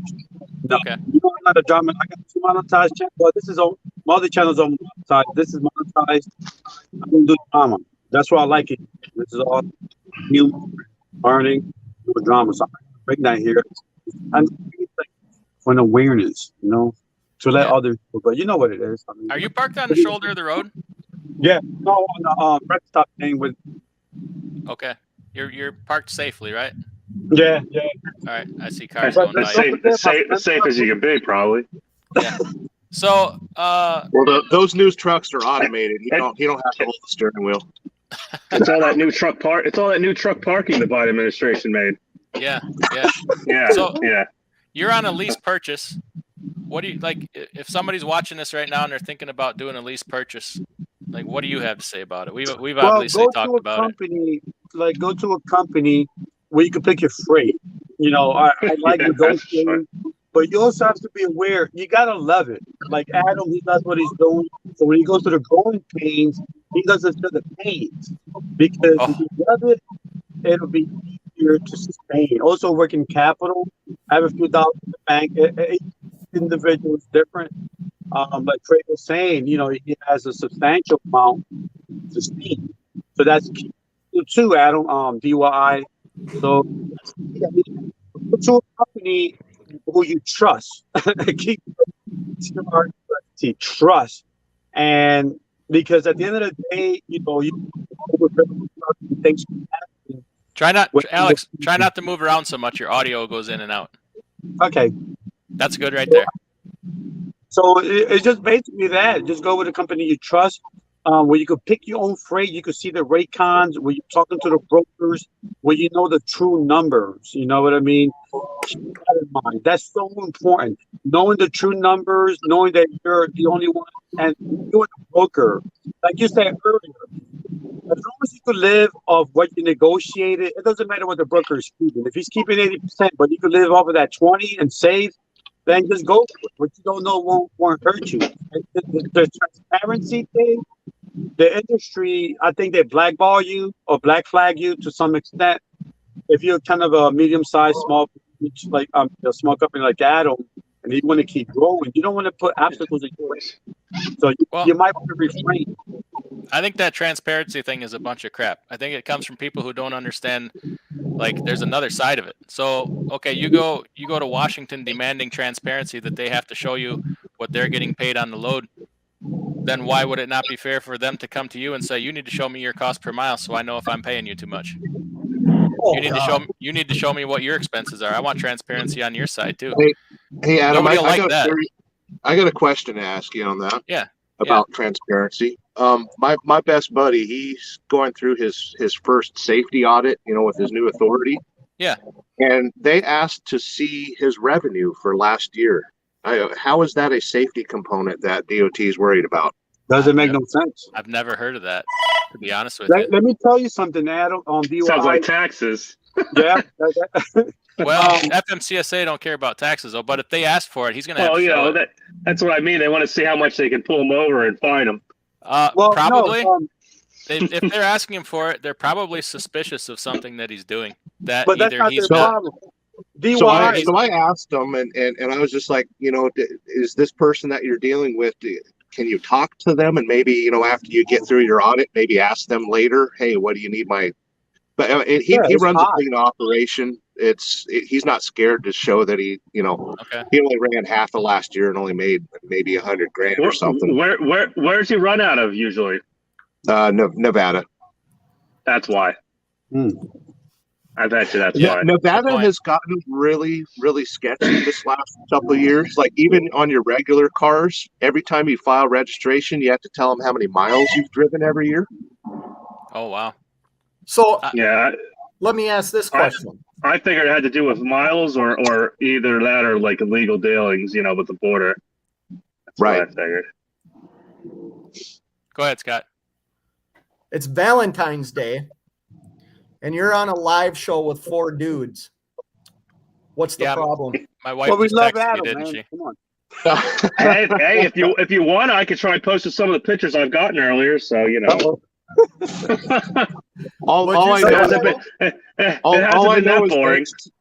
thanks to me, they don't have porn on OnlyFans anymore. Jeez. But Adam, let me make that statement, like what he was talking about. A few years back when everybody went to Washington with the trucks, and I forgot, I think the trucker's name was Santiago. He went in there to the White House, and the Bush administration wanted to address the transparency issue with the Trump. Yeah, so they went in there, and this is the reply that they got from the administration. They said, like, well, it's not a problem because you're coming to us with a money situation, and all the FMCSA, the federal government, is only concerned with safety. But yet, it's kind of odd. They're concerned with only safety, so they cannot help us with the transparency issue that's lacking in the trucking industry when you're trying to broker loads. Nobody minded until they weren't getting what they wanted. Yeah. But as with everything, you always have to think of both sides of it, and you got to ask yourself, okay, what if they tried to force me to be transparent? It's not much different. In fact, you don't want to disclose what your costs are because then they can run your margins. I will have to say though that the auto protest looks a little more organized and more well behaved. Oh than, yeah. They know how to do it up there.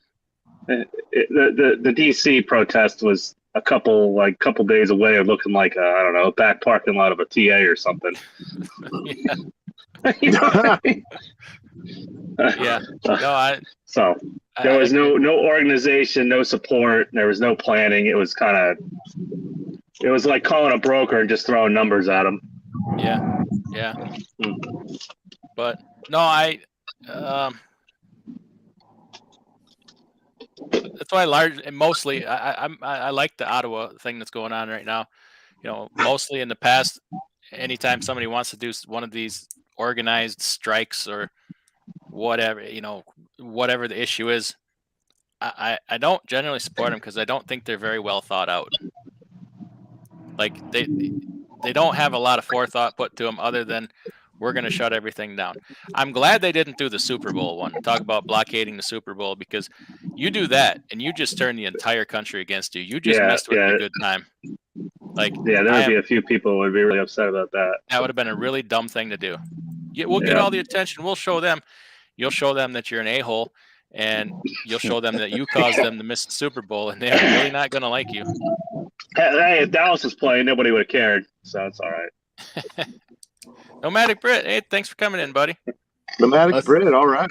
I thought. Adam, check out your wife's statement there. I saw that. I'm in a lot of trouble when she goes shopping this weekend. You better get back in the truck. I'm going to have to hobble her a little bit so she can't walk around the mall. Hey, I sent you a super chat. That'll help. I appreciate it. Thank you. See that right there? He's doing like a little snap thing in there. Nomadic Brit, I can see in the background you're in a Freightliner Columbia. I look up at the same bottom of the bunk all the time. Cascadia. Cascadia. Yeah, it's a Cascadia. Cascadia. Man, everybody's got new stuff in here. Jeez. Yeah. Well, this is a 2016 that cost me an arm and a leg last year. I spent I had like a lot of problems with this last year. The one box, the gearbox, clutch, PTO, radiator. It was about 45 grand I spent on this last year. Wow. Oh my God. Jesus. But I don't have a truck payment. It's all bought and paid off. That sounds like my pack car I used to have, like 10 grand every couple of weeks. Yeah, last year was the biggest. That was the most I've ever spent on this in 1 year. Like I said, I don't have a truck payment stuff. I bought this through Schneider, and I bought it brand new. and I in the next 2 weeks I hit 1 million miles on this truck. So, and Wow. it doesn't burn oil or anything. It still keeps going. I change the oil and everything. I do it every month. When I get home, I get in, I strip it all, There you change go, the Ron. oil, filters, and everything else like that. Yeah, well, what you- year's the truck? You got your mileage out of that one box then. Well, I just replaced it. Like I say last year. Yes, I got about. Oh, well then. I did about 800,000 out of that one box. Yeah, they're supposed to be like about every 500,000 miles. Yeah, but no, this is a 2016. Wow. And that was on lease purchase with Schneider as well. Okay. But you know, Hey, Ronald Slisky has a question. He wants to know when I'll be adding dry van trailers. I just had some offered to me. I turned them down because oh my God, the prices. I could have bought reefer trailers for what and I did. I bought 4 more. I bought 4 more reefer trailers. I haul everything a dry van hauls. It goes in my reefer just about. So. Yeah, there's a few things that can't, but yeah, oh geez, what's going on here? Everybody's turning my wife against me. Cassius Singh says the back row of the TA is where the party's at, and my wife says she's gonna stop by. Uh-oh. Uh-oh. I think I'm in real trouble here. Oh well, it happens. But now you're home all the time. Now she don't want to be there. Well, can you blame her? Can you blame her? I mean, look at this. Look at all this right here. I run away too. What? Freaking dry vans, man. I tell you what, everything's expensive, but dry vans got to be the most disproportionately expensive thing. Like reefers are up, trucks are up, but dry vans, my God, they're still getting it takes $30,000 for a 2008. There's a lot of tooling, a lot of parts in a dry van. You know, you got all that mechanical mechanisms and stuff. And, the 4 walls and yeah. I mean, well, not some to sheet metal. mention the abuse that a dry van gets. I've never seen one that hadn't looked like it'd been through a tornado. Oh, you gotta think no one ever takes care of them. They don't even. When's the last time you ever seen a driver take a dry van to a washout? Oh, you want to see our tanker trailers on Schneider? They look like they've been about 4 rounds with Mike Tyson. Yeah. That's all those super duper trained drivers they got now. Yeah. Yeah, it's 2 weeks. It's no experience. 2 weeks training of how to use the pumps and stuff like that. 2 weeks with a trainer, then they let you loose with hazmats and stuff. Oh my gosh. Yeah. Wow. So I clean up on the 12 acres here. Clean up on I-5. Yeah, we've had a few rollovers lately and stuff like that with people, because obviously we have no baffles in our tanks, and so that stuff is moving everywhere. Smooth boy. Yeah. Oh, that's And we've scary had in the people wintertime. go around bends and stuff Yeah, like get that. on some ice. Oh yeah. Yeah, it's just stupid stuff. But like I say, people just don't realise that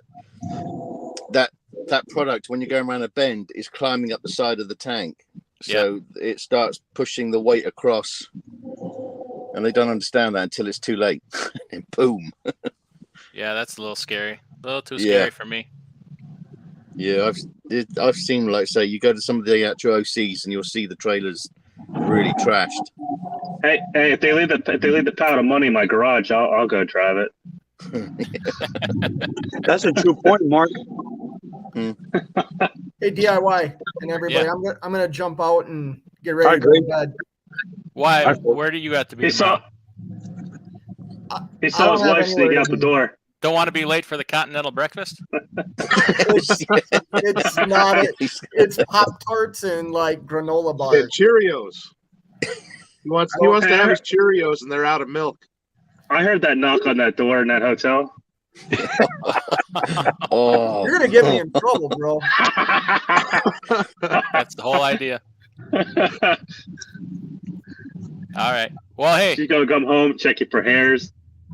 before you go, Well, why don't you go ahead- he's already got What's this? he's already got another lady doing his laundry. Yeah, with the same name. And honestly, another great comment was left. DIY's wife has done my laundry for me too. Hey, so when you do that long drive up to the cabin and you're there for a couple hours, what are you doing up there, huh? The ice fish, bro. He's fishing.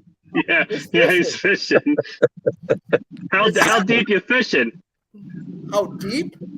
He's Yeah, eating how some deep you fish. fishing? So here's the deal, Jackknife. You're probably effing with me, and I'm so damn naive I don't even realize it. So I will be honest and say, Hey, it's real easy to get over on me. I'm a Pollock, so it don't take much. So, Fate Trucking, before you go, why don't you go ahead and tell us what it is? what? You know what it is. That What one. is it? Oh, One more time. Cash already did it. Come on. Come on. Cash Yeah, why don't we all already did it. why don't we all do it in synchronization? We can all do it at the same time. Yeah. You All know right, what yeah. it is. 1, 2, 3. You know what it is. You know what it is. Next time. You know Banana. what it is. What is it? There. Now he's gone. It's that. I did that. It's just Oh, too easy. He'll probably call back. He'll probably get back on. It's just that easy, folks. Oh man. Gotcha. He is back. We are. Yeah, Good see? night. That's his trademark. Oh man. Oh man. He's like a baby bird, but you just gotta be gentle with him. Yeah, make sure you tell him to hide his wallet. You know him and Cash are doing a live right now. That's okay. I thought Cash was knocking on his door. Might have been. You never know what those two do. Mm. Oh shit. It's just too much fun sometimes. We have fun with it. He's a good guy. You know what? Honestly, he's not watching anymore, so I'll say something good about him. I wish I had 10 more just like him. You don't like holding guys' hands? You don't like holding hands all day long? Hey, we did a bit of that, at first, but It gets old real quick. Made the effort and stands on his own 2 feet. And if anybody ever tells him I said something good about him, I'll straight up deny it. But I wish I had 10 more just like him. Did you get nervous, Adam, when he started looking around at that second truck? Hey, check it. Hey, he heard you. Look at it. You see it? Oh, Jesus. Thank you, Scott. I appreciate it. Thank you. What? It's part of our contract. It's in our contract. Was I nervous when he started looking at the second truck? No, I was actually proud of him. I thought it was a good idea because, like, he could do it. Yeah. He's like, I tell you what, if you were looking for a driver that was coming on as an owner operator and was asking you for help, like, couldn't have asked for a better like person. Like, just was easy to work with. Right. Like, trusted me. I just told him, like, just trust me, trust the process, and he did, and it got him to where he is, and that's a credit to him. So, to add another truck or whatever, I don't worry about it at all for him. Don't worry about it one bit. So in other words, he wasn't arrogant about his situation then? Not the slightest bit. Not the slightest bit. If anything, we give him a hard time, but that's what we do. Everybody, we all know it's just all in fun. Yeah. Sometimes it might seem mean, but we have a lot of inside jokes. It comes with the job of being a greenhorn, comes with the job. And he's been driving a long time, so it's not like, but like he really did put in the work. He put in the mental work. Like, he keeps books. He does a monthly profit and loss statement. Keeps track for taxes. Like, knows very much about his business. So it's a pleasure to work with somebody like that. And to not maybe always like every load he gets, but then realize, oh, there was a reason for that, because it's sending me to this area where I'm going to catch a hell of a load, right? Yeah. And just to trust it and let it happen. What more could I ask for, really? That's where I waste most of my time in a day as a one truck operator is watching the markets. Yeah. I mean, I'm surprised. So I've learned a lot through this process as well as them. Okay. I always kind of thought, if I had more time to put into this, looking for freight and doing these other things, I wonder what we could turn that into. I wonder how things could be. Thinking, you could get better freight rates and this and that, but I didn't know how much better or how much different it would be. and it does make a lot of difference. So you talk about booking their own freight. They're more than welcome to. I mean, I'm gonna beat them every time, but it's not But always. It's not always but about they the money. they should I guess. have that skill set though. They learn. They kind of learn. But what I really would like them to do, in the first period of that time, is learn. You know, they'll learn if they're just watching their rate cons, the freight lanes, right? I can expect this rate out of this area, that rate out of this area. So I ain't really putting the time into teaching them. All they have to do is watch their rate cons and see, right? Right. So you'll learn the weak areas. You're going to learn the strong areas just by a product of what you're making. So that's helpful. But in this industry is all about experience. Yeah. And I'm not, I'm no freaking nothing special. Just I don't know. Sometimes I just not afraid to try things. I guess, and that's how it ends up, right? It seems like you're nothing good that at anybody else couldn't do. Anybody else could do it too. DY, it looks like you're great at being a leader. Like in the past 1,000 years, you might have been a king, like leading a big civilization, like you won it, like you like to lead. In the past, not really. I'm kind of a loner, keep to myself. I don't know. I just kind of decided a while back, like, I don't know. Like, the older I get, maybe the more philosophical you get. You were willing to talk, and people were willing to listen. Yeah, I don't know why. That's what I'm saying. You're like you're becoming an influencer without realizing. Like, no, you're having that YouTube influencer with the social media thing. Well, you're using it very well. Well, yeah, it's easy to get to you because there's not so much drama. You want to call it that. You know how much YouTube is. I'll never do great on YouTube. I'll never be a huge channel because of that.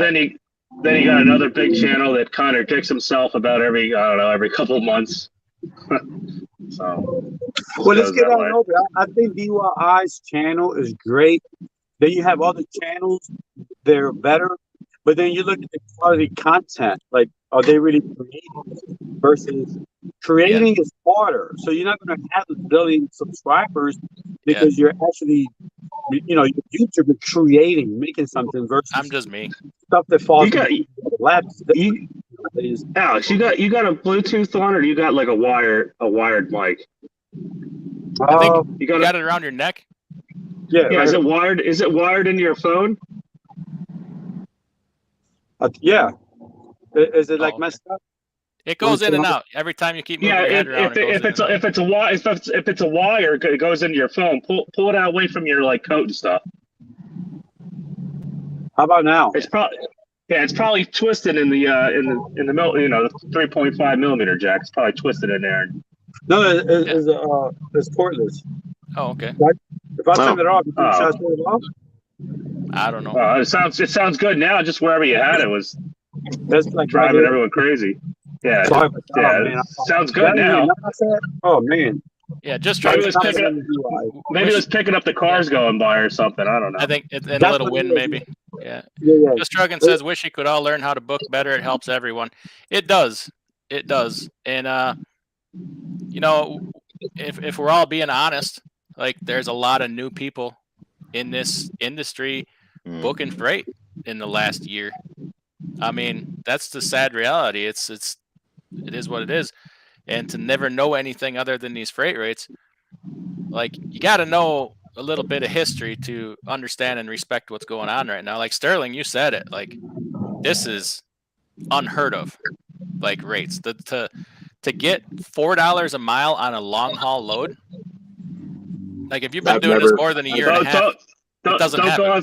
Don't go on some Facebook groups. They're all bitching about how the rates are shit. And you know what? That makes me feel good because then they don't know what they're doing or what the hell they're talking about. Either that or their costs are way astronomical. Yeah. Maybe, I don't know. I feel like and it might be kind of an arrogant thought, but I feel like that's good because then I can crush them. I believe they're probably already crushing themselves if they're thinking that. Yeah, they're not gonna make it. Time to post on Facebook, they ain't working that hard. Yeah, But the problem is those guys will still hang out for a couple more months at the end there and take stuff for anything. That's usually what the problem is. But I think the smart people, like you guys and a lot of other Mark M and Just Trucking and other people in here, I don't know who all has their own company or truck or whatever. I think the smart people are like, they get it, and they know to capitalize right now. Some people are using this time to ball out. Maybe, I mean, Porsches and whatnot. There's a lot of vacations. There's a lot of people. I know that's not yours. I'm teasing you. There's a lot of people. A lot of people are pushing. Go out and get any truck, no matter what it costs, any trailer. Just get it, and make the money right now. I think right now is the time to maybe just, unless you have your own truck already, or you're able to get one at a reasonable price. And when I mean reasonable, I don't mean like, I don't know, a 14 Cascadia with 900,000 miles on it for $75,000. That's not reasonable. You know what I mean? If you're able to do it. But sometimes I know when to hold them, when to fold them. Absolutely. Like I alluded to this earlier, and like the older you get, maybe your thought patterns change, your way of thinking changes, and you get, I don't know, maybe more logical, maybe more sentimental. You see things different. But I know it sounds corny, but we talk to Paul all the time, and he's all about building freight relationships and building these relationships. And I kind of did what Freight Trucking did with me. I just put my faith in his hands and trusted him on it, and just went and did it. And I tell you what, it's paying off in more ways than one. And I know you guys that follow along are going to see that. Like, I'm getting this equipment right now for yesterday's prices. I just bought 4 more trailers. And if I told you what I paid for them, you'd call me a damn liar. Yeah, but it's unbelievable. This relationship I built with this dealer, and we had the conversation, and he agrees. I says, dude, I'm going to continue. I'm your customer when this is all over. I'm still going to buy from you when this is all over because of what you're doing. He's like, that's exactly what we want. These people want crazy money for the trade-ins. We just tell them to send them to auction. There ain't nothing we can do for you. And the same with trucks. This truck dealer, we're doing the same thing. I used to sell fleet vehicles for a little bit. And it's really nice just to be able to call up a guy and be like, here, this is the price is. How many you want? And he'll be like, okay. And that's it. Not have to deal with the guy just calling all day, giving, BS and tire kickers, I guess you could say. But he told me we could send these trailers to auction and get 20,000 a piece more for them. But he says, we won't, when this is done, we won't have any customers. Like, we won't have, they have some big customers here on central Wisconsin, reefer companies. He said, they won't be here anymore if we do that to them. So, this is what we're doing. And if you did business with us before, you get them now, and you do business with us after. So I can't even tell you how much it changes things. And that's just trailers, trucks, freight. Hell, I'm doing it with freaking brokers. I got brokers that I got their freaking cell phone numbers, and I talk to them or text them. We do some of them on instant messenger now. We communicate. Like, I'm starting to learn. Like I said, I'm learning as much as these guys are and everybody else. Like, that's what I'm learning. Like, this is how you build a big carrier or you build something like that. Like, am I saying I'm ever going to be that? No, I don't really even care. But I know that, like, things are different in that way. They're different. I never could have done these things still sitting behind the wheel. You don't build a relationship with a broker or customer by uttering only like 3 or 4 words on the phone and then hanging up. No, and trying to beat them up for maximum dollar all the time. Maybe sometimes instead of beating them up over money, I'll get them to beat them up over move the schedule a day earlier. Hey, there's guys right now that are probably fall off their trap. They hear what I'm about to say. I've actually given $50 back off of the load to a broker just because it went so easy and so nice, and he's giving me so much work. I was like, is this beating you up? He's like, nah, not that much. I'm like, take $50. They'll never forget that. They're not gonna forget you. Yeah, he calls me all the time, nonstop. Money well spent. Always $4 or $5 a mile. Yeah. Well, it's a lot of these carriers that Christmas time comes around, they'll send all kinds of stuff to the office to these brokers and stuff or customers. I got from one of my customers here. I got a whole big box of expensive cheese and sausage and a nice Condoms? carving block and a knife. No, it's I don't know. I'm learning a lot in that way. It's networking, because some of these people, they move on to different companies, right? You want to make sure they remember your. You want to make sure they remember your name and number. Yeah, it's an automatic in. Because out of the 30 or 50 people that call them in the last half hour, you want to make sure that they remember you. Yeah, yeah. One of the people, in fact, one of the people that from one of my direct companies moved on to work at a brokerage here that I didn't even know it existed. Turned down to 3 miles up the road. I never knew they were there. They're in a little freaking trailer house or something. And he works there now. And he called me. He's like, "Hey, this and that." I'm like, "Pretty cool." I don't know. But yeah, so there's a lot of stuff like that I'm learning.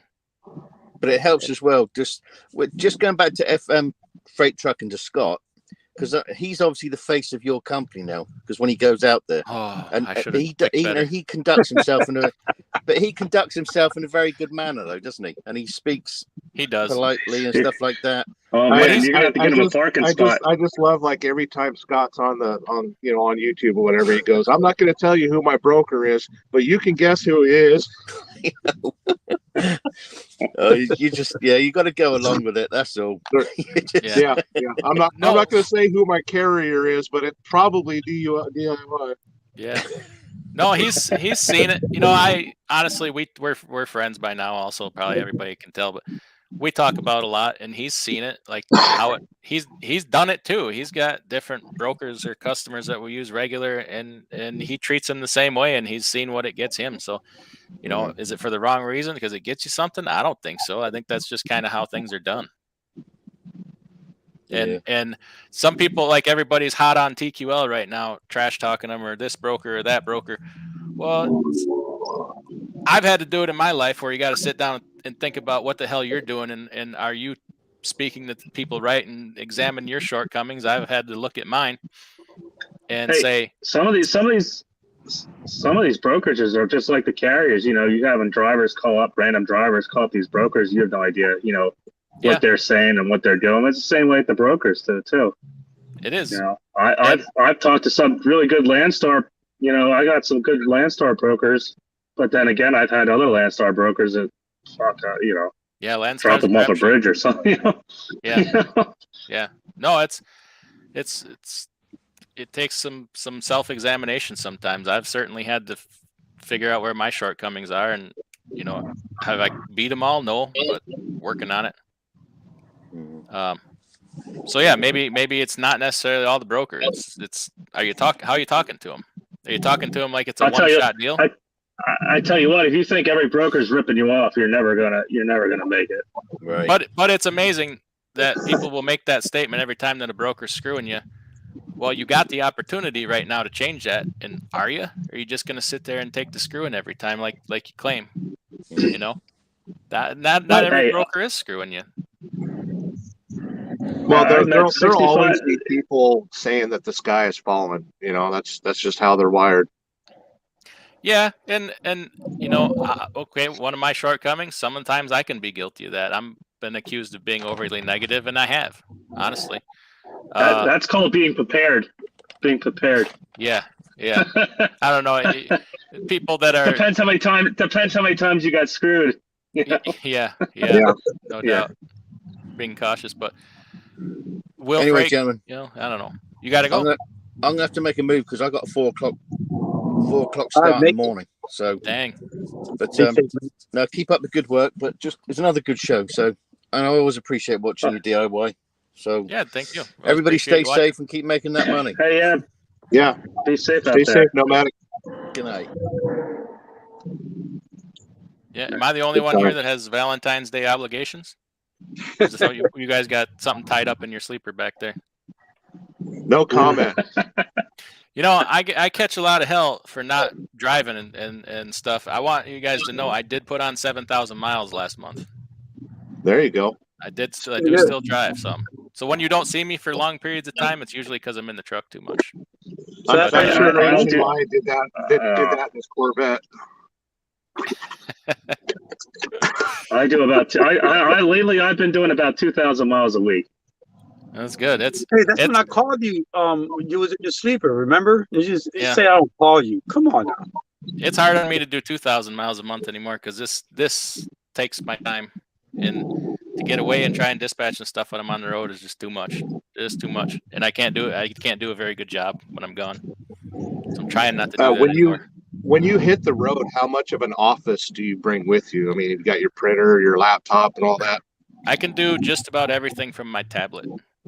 If my tablet takes a crap, I'm in trouble. I could get by doing it on my phone because I went and got a phone with a stylus, but I can do 98% of what I need to do with the tablet. So that helps. Which we've never had that in the industry before, you know.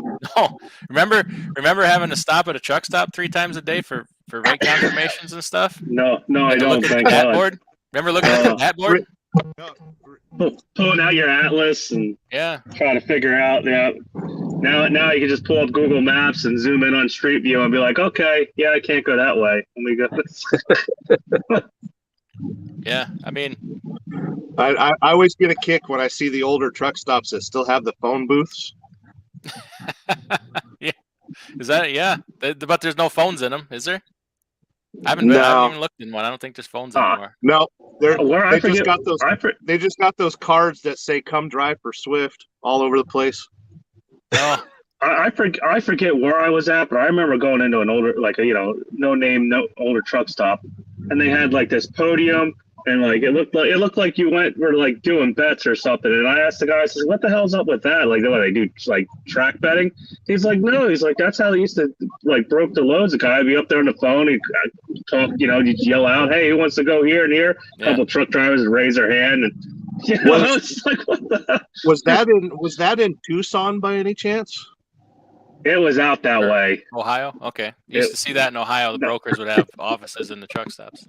The steel haulers. It was out that way, I think. It was definitely probably around Tucson, I think. Yeah, probably that somewhere out that way. The triple T truck stop or something. Yeah, it was back during my old Prime days. I don't know. I was too busy trying to make money. I was too busy trying to make money trying. Right. I've always wondered about Prime. Do they have their own sticker and vinyl department? Yes. Yes, they do. They got their own truck wash. Like you will drive in, and it's like a car wash. The actual comes around and washes the truck and. Right. Yeah, because I seen one yesterday. They got all the gadgets. I seen one yesterday. It had Japanese animation stuff all over it, and kitties and unicorns, and wow. Hey, when I was there, when I was a lease driver there, they could afford that because I never saw my Raycons. Oh. So you guys, like all 3 of you at one time or another were leased onto a carrier, right? Oh yeah. I'm leased right now. Right. I'm leased onto a carrier now. Yeah. All percentage? All 3 of you percentage? Yeah. I was per mile at CR England. Okay, so that's different. I was at 12%. Travel Broco. You guys, did they show you the rate cons? Yeah.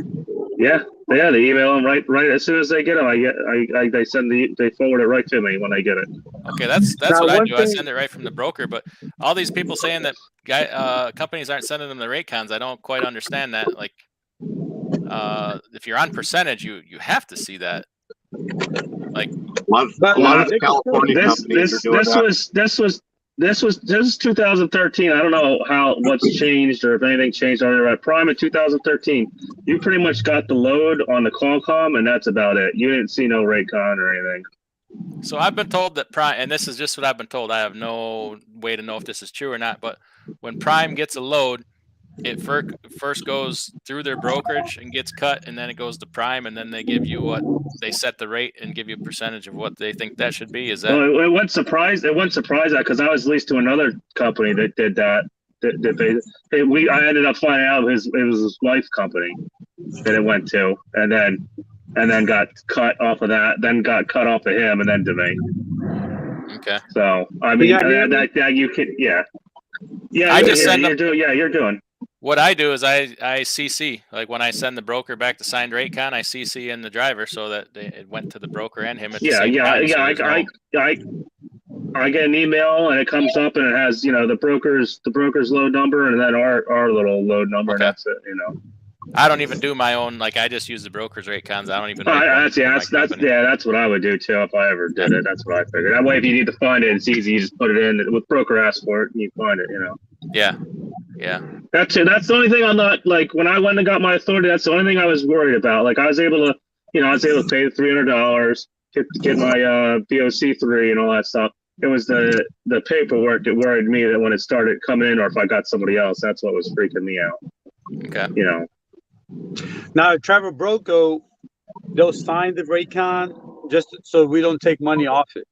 That's the only obstacle in the way, but we see everything. When I was there, I'm not there no more. Okay. I know they can hear me, but hold on. I'll send you a Raycon here in a second. As soon as I open Microsoft Paint. I've had guys tell, like, they're saying that they know. I've done some sketchy stuff with Microsoft. It wouldn't be hard. I've seen somebody show me or proof that their carrier skimmed $800 off them on a load. You know, they got the broker to send them direct the rate con so they get the information. It's easy. They get 2 rate cons. The driver gets, if the driver doesn't know business, if he doesn't know the shipping lanes, the commodity, the season, what's priced, that broker could take advantage, you know, by just sending you fake rate cons with a different price on it. Yeah, I think if you're at a carrier where you have any suspicion that they're doing it, they probably are, and if they won't show you the actual rate cons, you probably shouldn't be there. But you want to hear something funny? I worked at a carrier I was leased to doing a lease purchase, and I was there for 3 years. Out of 3 years, 2 times they called up and they said, "Hey, we need to change the leases. We I don't know. The one said the computer system crashed, we lost them, or the other one said I forget what the hell they said the second time happened to it. But all I know is my 3-year lease turned into like a 4.5-year lease, and at the end of the 3, I was like, adios."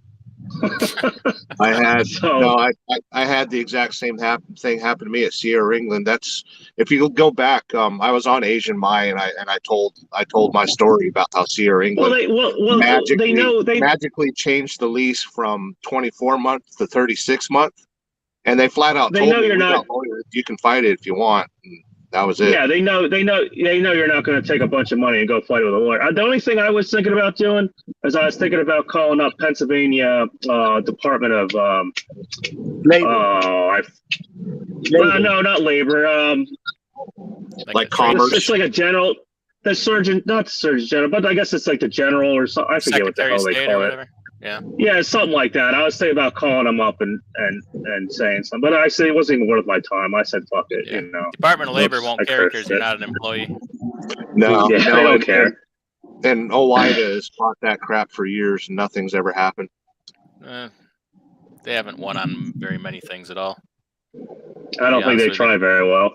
They don't try much. If you win, then the battle's over. You can't get any more money. There's not anything else. There's no money in winning, only in trying.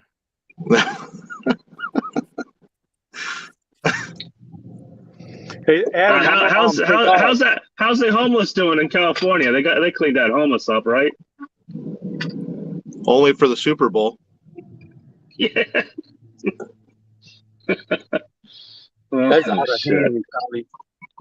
Yeah. There's going to be a lot. I bet you in a few more, maybe a year or so, there might be a few old truck drivers in that crowd. Well, it might be. I don't know. Just saying. Somebody sent me a text today. I gotta find it. It's a Peterbilt that was for sale. And did he say what he was paying on that 2022 Kenworth? I don't think he says. Here's a 2022 Pete right here. That thing. 389. Is that for 300,000? 310,000. Wow. I saw that. I went over to Google car loan and I did the math on that. the payment came out to like, I did it for 84 months. The payment came out to $6,800. My God. Could you imagine? And what? You're going to put $100,000 down? It's still going to be what? 400? What, 4,800 maybe? Yeah. For 84 months? So you're going to have a truck pushing 1 million miles paying $4,800 a month on it. What is 84 months? Over a million miles. 7 over years? a million.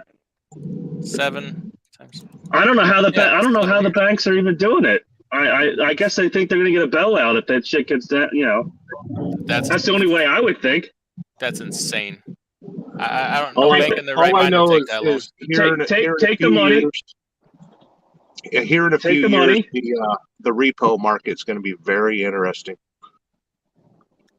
Take the money now. Take the money now. Make the payments. When the shit hits ground, you fucking hide all the money overseas or whatever they're going to do with it. Assets or something, and then they're going to be like, "Oh, please, Joe Biden, well, whoever's going to be the president, please bail us out. We can't afford to fail." Hold on, guys. Adam, I'm still going to be here. I'm going to hit the road, but I'm still going to be here. Okay? I don't know. You're violating company policy. Well, I'm going to be hearing you, buddy, because I'm not going to abandon you. All right. Yeah, we don't want you driving distracted. No. I'm not going to watch. I'm just going to hear. I'm not going to watch. Nothing to watch. I don't know about that. Dash cam videos are one thing, but live streaming while driving, you guys have seen people do that, right? Man, do they have any idea what would happen if their insurance company got a hold of that, or if they had an accident? It's no bueno. You are grossly negligent.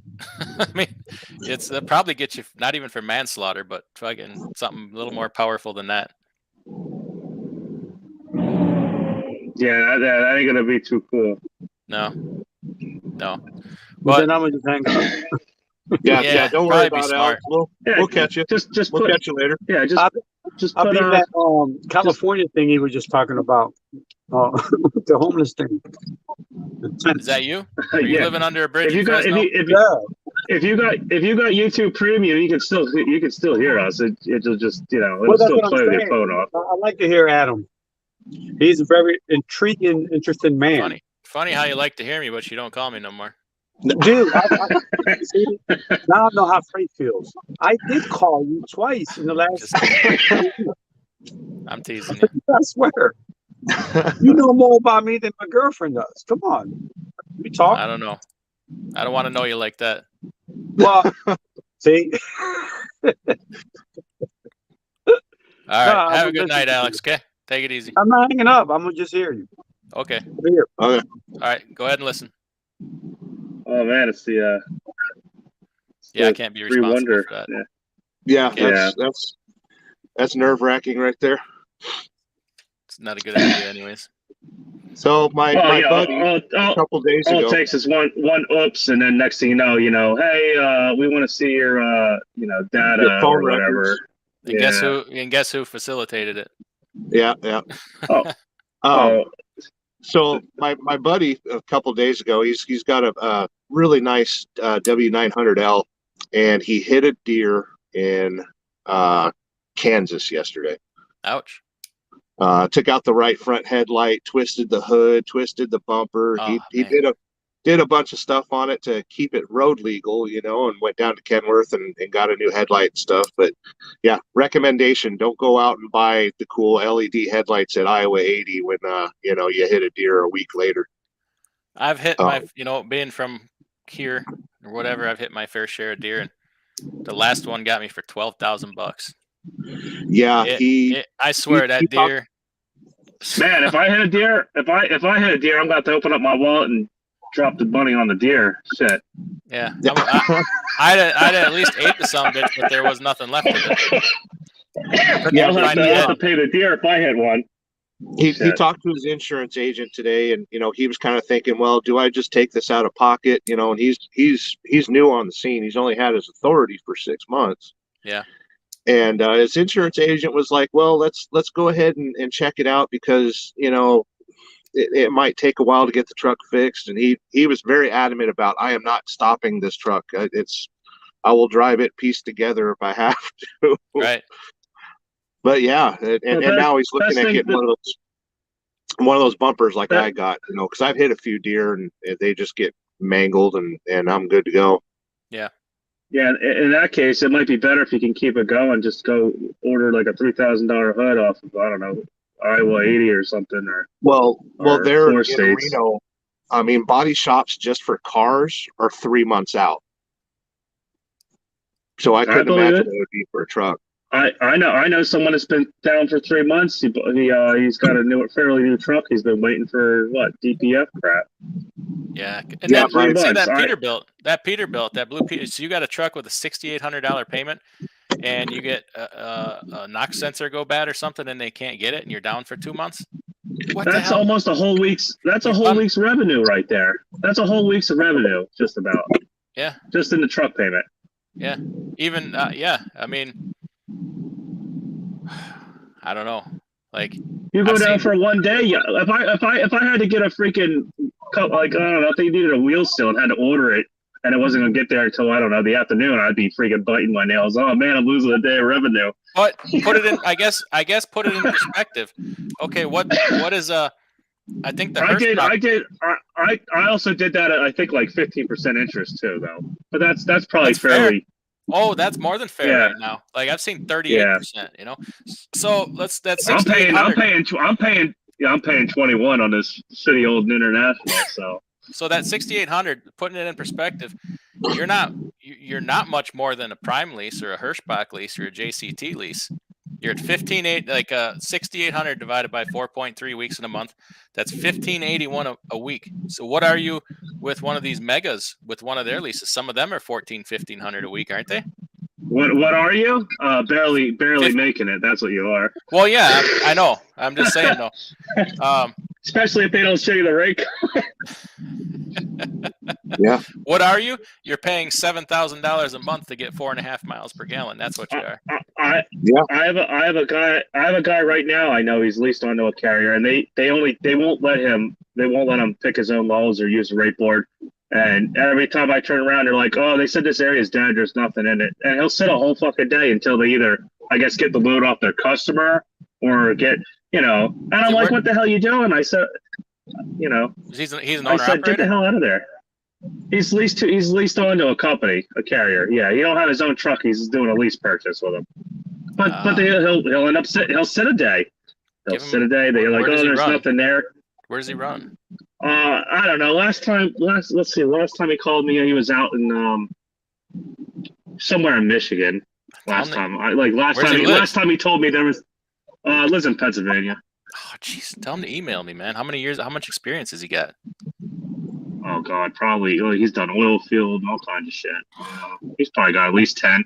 He's used to do oversize. He used to be with me in the pole yard doing like 100-foot long utility poles. Tell him to freaking check with me. Yeah, I know. Well, I was going to get him on with this carrier, but every time I turn around, the trucks either they'll get a truck and it'll be gone by the time or they just can't get a truck, one or the other. You know how it is. Yeah, I just bought these trailers, so I'm strapped right now. But they got a dozen 2016 trucks coming in here in the next month and a half, so I do have leads. I'm toying with the idea to buy a reefer trailer, but like I said, I can't. I don't. Oh God, just to look at one, I can't fathom paying $68,000 for a 2008 or 2009 reefer trailer or some shit. Well, I tell you what, right if you're serious about it, might be able to help you. I don't know. There's. Well, I mean, look, I found a few 07 that have been reasonably priced. They only have like, I don't know, 10,000 miles around them. How much? But then again, the problem, huh? How much? I think they wanted like 30, like 28, 30, I'll around there. You'd be satisfied with the trailer price I could get you. Yeah, Let's put it that way. Yeah. If you ever need, like, I don't know. Right now the problem though is now that I got the let's see, I've been on this. I paid about what 6 to 8 months of payments on this thing, and I know I called up the finance company that financed me this, and they I don't think they'll finance me any more money until about a year paying on this. So okay. So I imagine that'll probably be the same problem with everywhere. You know what I mean? Maybe. Yeah, maybe. Ron has. Will I be doing videos on how to check slack adjusters and how to properly check the operation of slack adjuster and other items such as turbo? Are you certified? I am not certified, but I also do not offer advice. It's just. But hold on. So we're not certified, but we're supposed to go underneath the truck and adjust our own slack adjusters and stuff. Remember? No, I don't tell people they should. I just say, here's how to do it. You should know how to do it, but you should not do it. But it's liability issue. I thought I did that on slack adjusters already. Maybe not. I'll have to look back. You should. You should. To be honest, you should have to. They usually automatically, adjust their slack. Yeah. Plus, isn't that don't they? If they aren't, replace them. School? Yeah. But no, I'll look back if I haven't done that. I'll certainly try to in the future. But that's the thing too. Hey. Yeah. Hey, when I was leased another carrier, I ended up leasing a second truck through them for a little bit, and I actually went to go hire a few people, and I had a guy come in, and he said he's been driving for 6 years, and I said, hey, can you go pull the glad hands off that trailer and back the truck up over there, and he's sitting there, and I'm looking, I'm like, what's he doing? And he's like, what's a glad hand? I was like, all right, pal. I'll see you later. This is we could probably tell some stories. That's similar to one that I got of how do I release a fifth wheel? Yeah. I'm not lying. Dude, I'm not lying. Hey, you know what? Don't say that. I've gone to Walmart and there's guys that just won't drop it. And you look at them and you can probably but you got to pass a test to get this license. You got a prime. Yeah. I worked FedEx ground for about 4 years, and I've trained so many drivers on how to work a dolly and connect them, and they're even color coded with instructions. They still you want to change the trucking industry? Start right there. Start petitioning FMCSA to actually have actual trained professionals out there. Here's what's frustrating. Here's what's frustrating, and Cash actually brought this up. I can't take credit for this. He made the point that, me and you and I and these other people have been doing this a very long time and have never seen this money, and now we're getting it. But somebody coming into the industry right now that, like you said, can't crank a dolly, can't hook up glad hands, can't pull a fifth. They're not making the any same money. damn amount of money. They could not go on Facebook. They're complaining about it. They're not making. Oh, really? Okay, I'm not on Facebook. I just can't. I just can't. I joined a couple of those freight broker groups and stuff like that, and you'll see the guys start bitching and stuff. And I'm like, what the hell? They're getting like $3 a mile out of Florida, and they're bitching about it. What? Yeah. Do they understand that, like, a lot of times, like, $1 a mile is like Florida? Like, well, right now, I went to I came out of Jersey and I'm down here. Where the hell am I at? I was down by almost Bristol, Tennessee. There, right there on the line. And I went down for $3,000 out of New Jersey, and I'm going back up to Mountaintop, PA for 2. Yeah. Coming out of here, shit, you should be. I remember before coming down to this area, coming out, shit, you're lucky you get $1,000 out of here. Yeah. But can't explain that. I just can't argue. I just can't bring myself to do it. I realize arguing. I wonder what happens. I wonder what happens if we go down instead of coming out of here $2,000. If we go down here out of 1,200, I wonder what they're going to start saying. They'll probably run to beg Washington for help. I don't know. Not saying I'm all in favor of higher freight rates, but I also understand regulation fixes everything. Like, if you don't understand Florida, like, as a truck driver, like, you probably don't want to be an owner-operator booking your own freight. Like, I only go there when I want to take some time off or see some friends, but I'll deadhead 200 miles in Florida. It's not that bad, actually, though.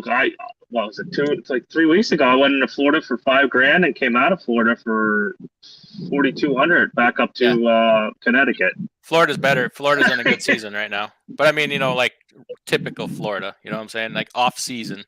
You don't go COVID. You don't go to you don't go to Miami with a dry van. No. You don't go deep into Florida with a. Well, I figure they'll load you up with some crocodiles or something. Yeah, but hey, I guess it's all part of that learning experience, and I guess right now it's you know, that's my mistake. I didn't know the market, but I just got to blame somebody else. Like somebody's screwing me. It's not that I didn't do my homework on Florida. It's a broker's screwing me. Well, what do you want from It's me? always easy to blame somebody else. Yeah, and You know, sadly, you know, going back to it, those people have the same earning potential as we do. What do you think, DIY? You think these guys coming on now are gonna? It's gonna be. You know how you remember how 18 was? Around there, I guess what August? I guess August it started going downhill. Something 18, like I that. think. Late 2018. Yeah, I don't remember. It only took like 3 weeks for that to happen too. You think guys are gonna panic and just start running shit for nothing? They'll have to. They don't have a choice. It's always been a race to the bottom, so it's because well, you know what I always thought about, if you got enough large brokers together, if they just decided for 1 week to or 2 weeks just to try to starve guys out, and then once it starts, it's an avalanche. You know what I mean? Mm-hmm. Yeah, and then they'll just wait until there's till the guy's drowned and whatever's left they'll have to pick up the pieces. But people will die on that hill. They can't do that because fuel's $4 a gallon. They don't care. If they wanted to, if they wanted to make it happen, not saying they could, but they could try their damnedest. If the stock market can manipulate it, they could sure as hell manipulate it. Yeah, we're in such odd times right now, though. Like, how do you predict anything, honestly? And has anybody ever read those those tracking apps that you get now? Oh, they're predatory as hell, but well, they keep all that data. Yeah, that's how they know how to set the rates. They can tell. They know exactly how many trucks are where. And not only that, but they use the Qualcomms, the PeopleNets, ELDs. They're selling that. When you sign the contract for ELDs, a lot of them says it's okay for them to sell your data. Yeah. When I was at Sierra England, I had a chance to talk to one of the higher ups, and I asked them, how much are you guys making on selling data? Because we had Mobilize in the truck, the camera in the cab facing us, and the Qualcomm and all that crap. And he says we make a lot of money on just selling data. And give that camera something to look at. Give them something to sell. Google. Hey, how else is Google going to sell those sex toys to you? Market them. Hey, my battery's almost dead here. DIY, and I wanted to thank you for letting me come in and say hi and everything. Yeah, and do it again. And appreciate the channel and stuff. And maybe we'll do it again sometime. And nice meeting you too, Jackknife. And hope you guys have a good night and stay safe out there. Yeah, you too. Till next time. You know what it is. I forgot. I wish I had somebody here to tell me. I need the T-shirt so I can read it. Hey, what are you driving? 2016 Cascadia DD15 or 13 speed. Jeez, everybody got new stuff. Yeah. It came out of an Idaho fleet. It's Arlo G Lots, so it has a deer guard on it, and it's not the tall Cascadia. It's a mid Cascadia, but it still has 2 bunks, and it's real light. It's probably 17,000 pound at the most, so nice. I can pull some freight. I can only haul 40,000 pounds. Wow. Well, that's what you tell them. And have a good night. Yeah, take it easy. Let's do it again. I'll see you. Yeah, I think I'm gonna turn in too. I got some obligations here to take of. Apparently, I gotta go see if my wife still lives with me. If all my stuff is out in the yard. Yeah. So, thanks for coming in, though. Definitely do it again sometime. Nothing else to do right now. Yeah. All right, everybody, take care. Hit that like button on your way out if you would, and we'll do this again sometime. It's a lot of fun. Like to hear from all the different people here, all right. And hear everybody's thoughts on everything. So, everybody, take care. We'll see you later.